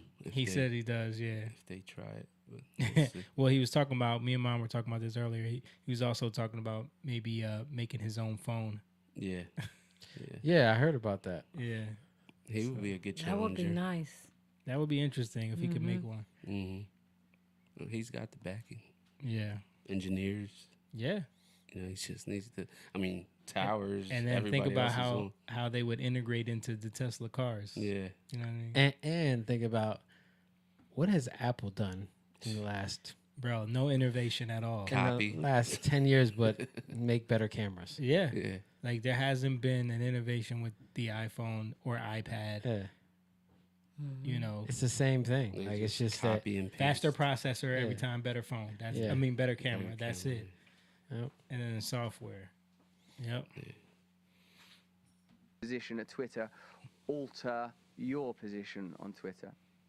Well, that remains to be seen. I'm still banned, so that hasn't changed. I mean, he's suggested that he might reinstate Trump. Whether or not that means he'd reinstate me is a matter of question. So this is old because they're both back on Twitter now. Right. Yeah. It's funny because Trump don't want to use it. Mm-hmm. He's back, but people are freaking out that he's back, but he don't want to. He hasn't used it. Yeah. What did Jordan Peterson get banned for? He got banned for dead naming Elliot Page. Oh yes. Yeah. Forgot about that. That's what they debate about in this video, if I'm not mistaken, right? Yeah, they go into that. Because I remember I have watched this before. It isn't obvious to me that the people who run the social media networks know exactly how to regulate them with any degree of utility. You know, I've probably read 100,000 comments online, or maybe more, and I've tried to read them with a psychologist's eye. And there are some things going on online that are, I think, that actually pose a threat to the integrity of the culture itself. The biggest problem that I can see is that the large online platforms allow anonymous troll demons to rampage through society with no cost to themselves. And I can identify these people quite accurately now. This will make a number of the people who are watching and listening uncomfortable because they'll be in the list of people who do this sort of thing. So the first thing is they have an anonymous name. The second thing is the anonymous name usually has something psychologically significant about it in a very negative direction. So it's self-denigrating, or it's demonic, or it's otherwise offensive, and purposefully so. And then the people who are utter cowards, likely to be narcissists and Machiavellians, resentful people sitting in their basement at home, dwelling on their misery and doing everything they can to spew toxicity out into the world. Alone in their bedrooms, they're just isolated people who aren't causing any trouble. But as soon as they multiply themselves millions of times using this incredible, powerful computer technology, they're not even human anymore. In my estimation, they're literally a demonic force. And I mean that in a technical sense, right? You and I aren't exactly you and I in this conversation because we're amplified hundreds of times or thousands of times or hundreds of thousands of times. And so we're not just human, we're androids in some sense operating in a virtual space. And these online trolls have that power because they have access to an audience that they would never gather by their own merits. They are saying things that are derisive and inflammatory and that would absolutely 100% get them punched if they ever said it in public. Imagine that there's a hierarchy of unconstrained people, and there's a variety of people who are very unconstrained, but in normal social discourse would be able to keep themselves under control because of the controls that are there in normal social discourse. You lift those controls and they just go off. And so that's what we're seeing online, and that has to be stopped. I think the large tech companies should be required to put in know your customer laws. They should ban anonymous accounts, but in this way. Imagine that you have a section for comments where it's real human beings that are verified, and you have another section underneath that's for anonymous troll demons. And if you want to go visit their hell and see what their resentful minds are spewing into the public landscape, then you can. Otherwise, you stick to the real human beings. And I don't know if Musk and the other people who are running the big social media networks understand the pathology that's associated with this online commentary well enough to control it. So we'll see. What I would like to draw your attention to, still sort of within the broad. Can we talk about that a little? Yeah. Like, Yeah. Because I think that's where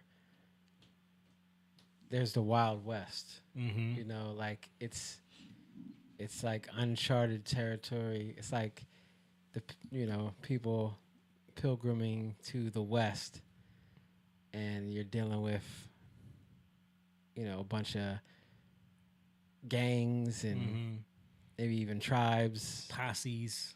Yeah, that's what they were called back then. Remember, posses, even tribes. Yeah, right. Mad Indian tribes, or right. Native American tribes, Mm-hmm. And wildlife, animals. Like, so you're dealing with these things, and there's not a lot of force, or there's not a lot of structure, I should say, law and structure out there. So it reminds me of that. Like, and how do we? Because you don't want to control people. Yeah. But you do have to have a law. An order. You do have to have order, Yeah. right? You do have to have an order. And how do we do that? Because this is a problem. Yeah. Like the way people can come out and just say whatever they want, but then a lot of these people are the most quiet. Yeah. Like, I'm trying to think of antisocial, in real life. He look at him like, you're the one that's been saying all this stuff? Right. Like, Right. Introvert, yeah. Like, this is a problem, you know? Afraid of their own shadow. But online, it's like, yeah, because they're invincible. They have that anonymity, you know what I mean? They can hide behind an avatar. They can hide behind an anonymous account. Mm-hmm. And that's what I think he's getting at. Like, these platforms got to figure out a way to either make you accountable for who you are when you post something, or if you don't want to be, then you're filtered into some other realm of the platform. You know what I mean? Which I think is not a bad idea. It would be easy for them to do. Yeah, it could be so easy for them to do. Right? It could be. Like they had this thing when my Facebook got deleted. Mm-hmm. They, I emailed them, and then they did something where you have to do the scan your license or whatever like that. They have that, but I don't think they're gonna do that though. Yeah, I don't think they're gonna, because they know that they would lose a lot of users if they made you scan your license.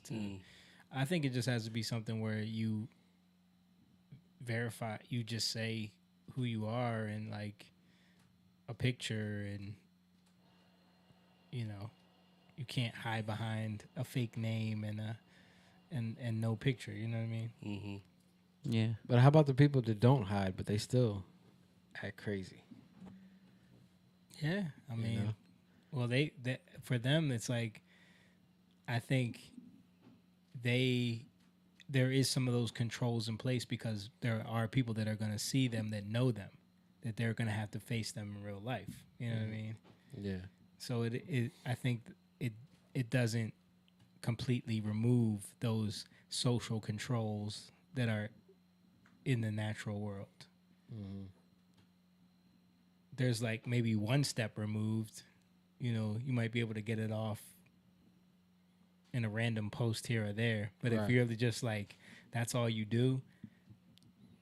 Right. You know. Yeah. It becomes easier to figure you out. Find you. Yeah. Won't find you. Right. Yeah. Which is, I think, another thing that the internet, you know, they make it a point to be like, oh, you can't dox anyone. Don't dox, because, you know, it can be dangerous. Yeah.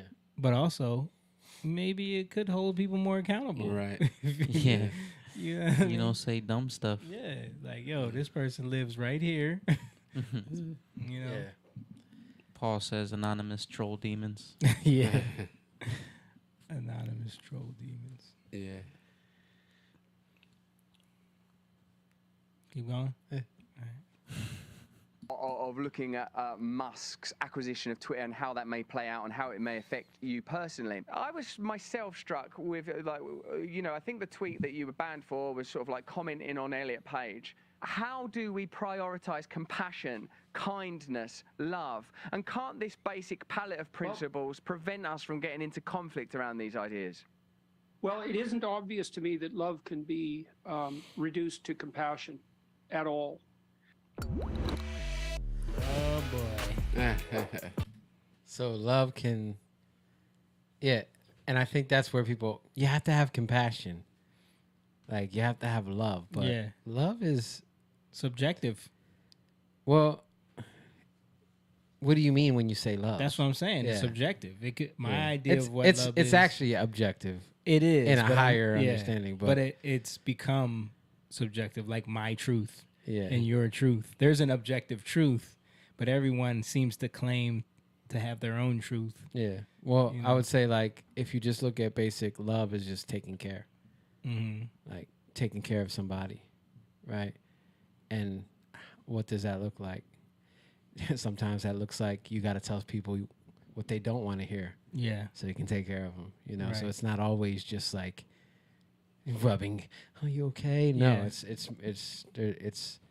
multifaceted. But in I think terms of- I think a lot of people will push back on that and say that, you know, love is just being compassionate for people, no matter what. You know what I mean? Yeah, and that's not what love is. Right, but that's what you say. That's not what love is. You know what I mean? Like, that's what people will say. Like, I don't agree with you. That's your truth. No, because your truth of I what don't love agree is. with you. That's what love is. No, because it's basic. Like, everything can go back to the family. And that's what sucks, because if you don't, like, they're trying to destroy the family. Right. But that's my point. Like, And that's my why they're trying to idea- destroy the family. My idea of how a family. I live in a polycule where we all love each other equally. Love is love, guys, Paul said. Well, the point I'm trying to make is that, like, if you have a being that needs help, right? You have a child, a baby that is dependent on you. Yeah. Like, you have to do the things that you have to do for it to take care of it, right? That's Mhm. love. That's love. Because if you don't have that love, you can throw that baby out. Like, Right. you can give that baby away. You know what I mean? But Yeah. but love is, I'm gonna sacrifice of myself to take care of you, right? And it takes you spending time on them and not on yourself. Right. And it also, as they grow and they get more knowledgeable, right? Kids, you have to stop them from doing certain things that are not, like, you can't just go across. I always say this because it's so obvious. Like, you can't just run across the street because you're going to get hit by a car. Like, they don't even have the understanding to, like, just stay here and wait. Like, they don't have the understanding to how to calculate when the car is coming in their mind yet, you know, Right. how to go across the street. Like, these are basic things that you're taking care of a kid. If a kid's like, whatever, I don't care, you don't love me, run across the street, bam, they're dead. Right. You know what I mean? Like that's. But what if your idea of love as a parent is, I'm gonna make all these cars stop for you? So like my child is running across the street, I gotta make everyone stop. Well, then you and the child are gonna die. I mean, maybe. Right? Like, possibly. if But you- I'm saying someone can think that is love, where it's like, because I've seen it, like where kids are just like doing whatever they want, and someone's idea of love is to, instead of like teaching them, okay, no, this is how you need to behave in this setting, it's just like, no, everyone needs to cater to what they're doing. You know what I Right, mean? but then For instance, sauce. Yeah, no sauce. No sauce. But then those kids turn out to be dependent on you. Yeah. Right? But I love them, so I don't care. Yeah, because you're fulfilling your own Right. desire to be loved Right. in your own way. Right? Exactly. Yeah. That's what I'm saying. Like, I know that doesn't end up well, but I'm saying like love, the idea, concept of love can also I know be- what you're saying. I get what you're saying. Right. But it's just like that's why these things have to be talked about. Like Yeah. that's why we have to have conversations. Like if somebody thinks like that, like I'm gonna challenge. Well, why do you think like that? And then Yeah. when we go through the process, like it's just logic. Mhm. You know what I mean? It's just logic. It's logical. It's just logos, right? That's what it is. You have to process it through the logos, right? Through the word. You have to process things in that way, or else you can make your own stuff make sense. And that's again what we're having it. That's why people are saying, "Well, you just gotta love me to be a kitty cat, or a possum, or whatever you think you are." you know? Yeah. I saw one I was going to play today where it was like, I think the person said they used dirt pronouns. Oh, wow. Wow. Wow. Dirt self. Yeah, bro. Mud? Are you mud? No, that's something different. Makes sense. Yeah. It makes sense when you go down that route, right? You Mhm. go down that road. Does it make sense? Because, and to me, we talked about this before. To me, that's empathy. Yeah. Right. That's when you have empathy with no borders, then you destroy people's lives. Mhm. You know what I mean? It leads to destruction. Yeah. Right. You can't just have empathy. Right. Did you see that? Remember that video I sent you guys? Yeah. That he on his hat he had "Make Common Sense Great Again." Yeah. That dude is he is a content creator. He's been supporting Trump for a while. Oh yeah, David Harris. Is that the one you talking about? David No. Harris Jr. Hold I forget who it is. He was making a video about That's the one he said was old, right? He said it's kind of old, but No, this is No. it was another one. Yeah, he was saying he identified as he's a black guy. Terrence Williams. Terrence K. Williams, yeah. He was saying he identified as a white guy and how it didn't go well for him. Yeah. He was just- He's a I black said guy. I identify as a rich white White man. guy. Rich white I went man, into the that's bank trying to get $1 million loan. I told him I identify as a rich white man, and he's like, he's basically being the dude at the Starbucks that was crying because he had to work a long shift. Right. He was, But he said, but it works for everyone else. It didn't work for me. Yeah. Yeah. Oh my God, that was funny. All right, let's keep going. Love is a multidimensional virtue, and there's many other virtues than compassion. Think about it this way, Russell.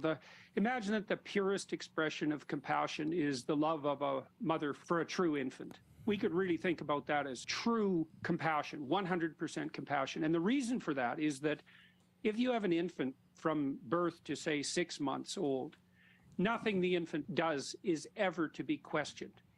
The proper response to the infant is whatever the cause of their distress, you immediately prioritize its reduction. But then as the child starts to develop, and as soon as it becomes capable of its own voluntary movement, as soon as it becomes ambulatory, its nervous system starts to change, of course. But then there are other elements that have to be introduced into the relationship to make it a relationship of proper love. And some of that's judgment, which is often considered antithetical to compassion. And some of it's encouragement, and encouragement has a fair bit of judgment in it, because when you're encouraging someone, you're not exactly being compassionate for who they are. You're doing what you can to facilitate who they could be. And what that's a bar right there. Yeah. When you're encouraging, you're not loving them for who they are. Right. You're understanding who they could be. Yeah. And you're trying to push for that. And so many people don't get that. Yeah. We just had a little thing about that with somebody we love. And the encouragement can turn into, encouragement can sound like, or even encouragement can be exhortation, right? But it can sound like an attack. I gave the analogy of a trainer at the gym. Right. Because sometimes the trainer's method of motivation is to point out the fact that you're slacking. You know what I mean? Yeah. And for some reason in life, when we take that approach with people, they get defensive or offended, and they don't receive that type of motivation as well as they should. Right. And what do you, as you're putting that forward towards somebody, the exhortation, the encouragement, you're putting forward the image that you know that they could be. Right. It's the same thing. Like, literally, that's what I was saying to this person. That's what I'm doing. I'm speaking to you from the point of where I know you can be and where you should be. Right. And where you say you want to be. And where that's where I'm coming from. Right. And in order for you to hear that, you got to put down your walls to hear me. And that's love. Yeah. So it's cool.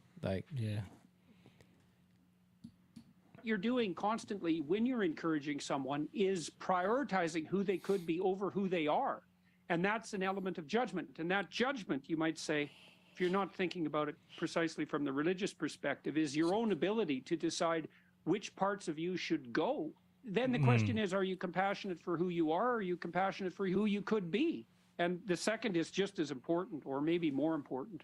And when that's applied to the self, I can see that the requirement for this judgment, the great success you've had in, clean your room, stand up straight, these kind of edicts offered to young men or young people who require discipline, I can see the success of that. But Jordan, I feel that when it becomes an outward strike of like, this person should not have done this thing, this is the impact these actions will have on the culture, this will lead to this kind of denigration, this will lead to decisions that are, in my view, palpably wrong. I feel that this is where we have to redress an imbalance around compassion. I feel that Elliot Page should be able to do whatever Elliot Page wants to do, and that my only role is to say, I recognize that I don't understand, and why would I understand? There are less obvious things that you could never understand about me. They're less evident and obvious, and for me, the basic principle of kindness and compassion is going to be my guide when dealing with Elliot Page, and when posting something about Elliot Page. I do have recourse to the idea of, what do I want Elliot Page to feel? Happy. Accepted. That's what I want Elliot Page to feel. And if there are aspects of that I don't understand, then I'm willing to take the hit. When you think about your behavior on your YouTube channel, you're spending a lot of time in public criticism, and going after large corporations, going after those who are engaged in fascist collusion, and I think rightly so. I think that you're an extremely useful voice in that regard, and you're a critical voice, and you're a critical comedic voice, which is a good kind of critical voice, and not exactly compassionate, right? Because you're also using creativity on the humor side to make your point, and you're doing it in a playful way. And I think that playful criticism is the hallmark of the master critic. And I think the joker and the jester in that regard are master critics. But that's not compassion, right? That's a different virtue. And often it's very, very pointed. You do act as a social critic in many, many ways, and you do leaven it with comedy, and I think that's extraordinarily appropriate. It's part of what's given you such a broad voice, and that criticism is absolutely necessary. Now let's speak about Elliot Page more specifically. So the first thing I'd like to bring up is the fact that in the UK, the Tavistock Clinic was recently closed, and that was the biggest clinic doing gender transformation surgery that operated in the British world. 1,000 of the 19,000 kids have now launched a lawsuit for medical malpractice. And when Elliot Page went online and showed off his or her new chest, she or he got 1.7 million Instagram likes. So then the question is, okay, compassion.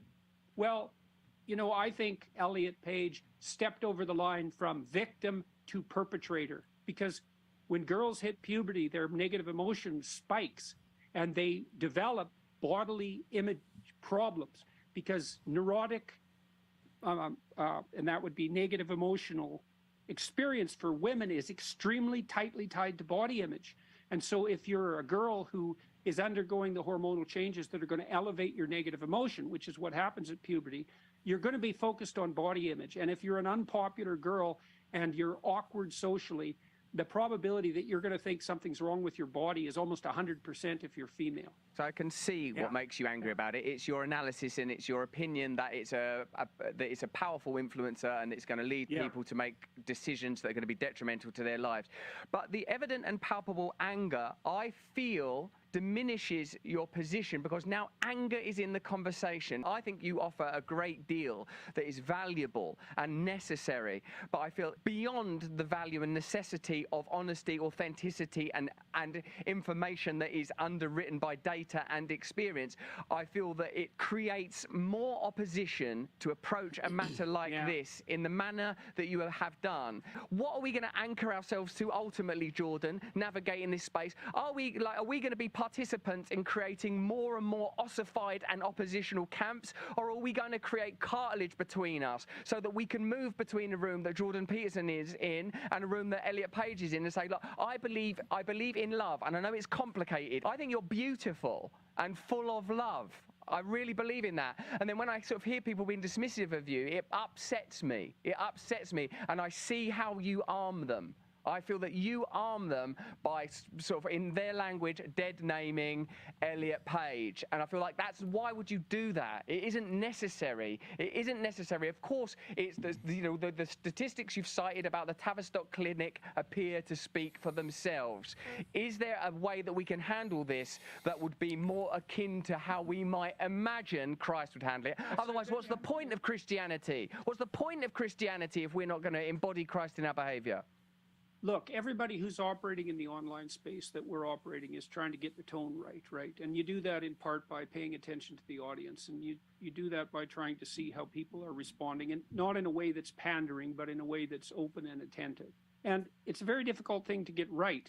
So the question you're asking is, well, when is anger appropriate? When is it not appropriate? When is it only inflammatory? That's a really hard question to answer, to get that balance between judgment and encouraging acceptance right. I suppose part of the problem is we don't know exactly how emotions scale in an online environment, right? And definitely I found that even when I'm delivering very cutting material, as I just wrote an article for The Telegraph on the upcoming privation that Europe is going to be facing and the rest of the world in the winter. And I tried to read it as calmly as I possibly could, even though it's extremely cutting. And the calm delivery seems to alienate fewer people and bring people in more than an angry delivery without any shift in semantic content.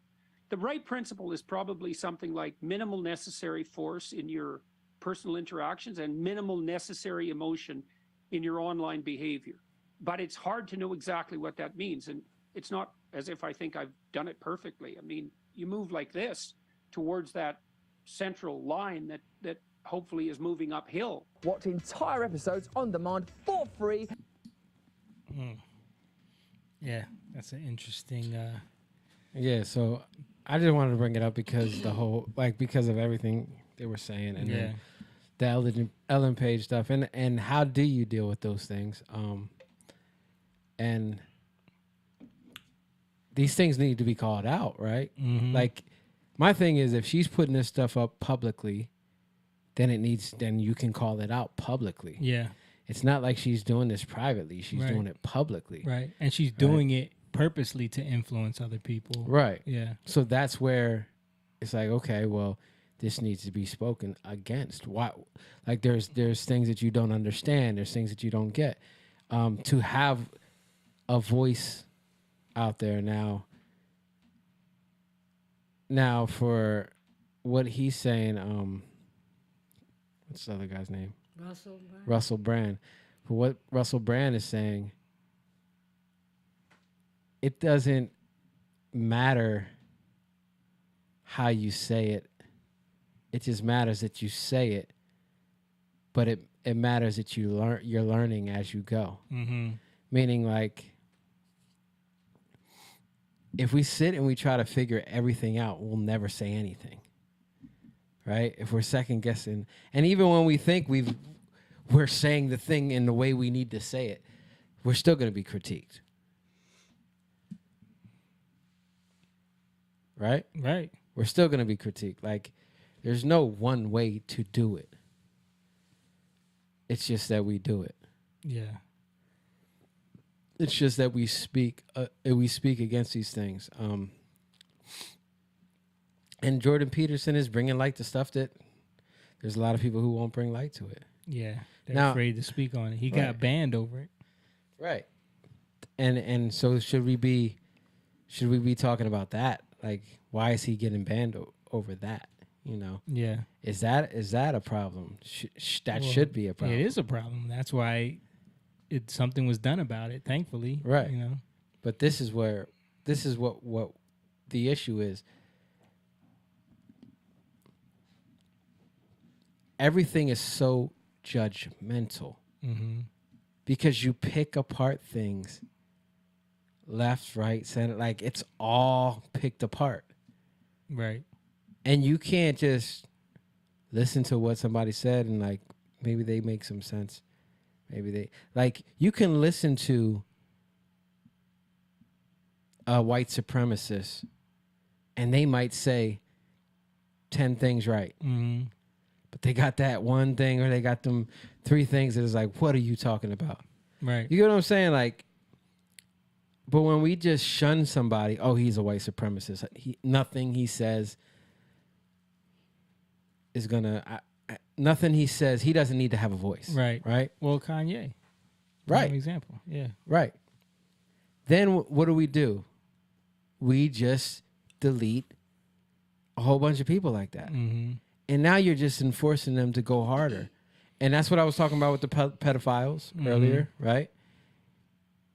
Because when you love somebody really, you don't like it. Okay, Russell Brand, you love the white supremacist and love him for being, yeah. You know what I mean? When you love somebody really, you want to deal with the things that they're dealing with, right? Why do you think that way? Why do you see it that way? Oh, why are you feeling this way? Why do you feel that it's okay to? Do you feel it's okay to molest a child? Yeah. Right? All these things. Like, I know they're hard things to even talk about. Mm-hmm. But if somebody doesn't do it, if somebody doesn't step over that line, how are these things going to get worked out? Mm. You know? And that's what we're not seeing a lot of. Like, we're seeing a lot of people calling people this. Oh, you're a socialist. You know what I mean? Like, yeah, you're a socialist. You're far left, far right, alt right. Like, we see all these things, but where's the mercy? Right? That's the actual mercy? Yeah. That I'm looking for. And that's why I brought it up. Because I think Russell Brand made a point, but I think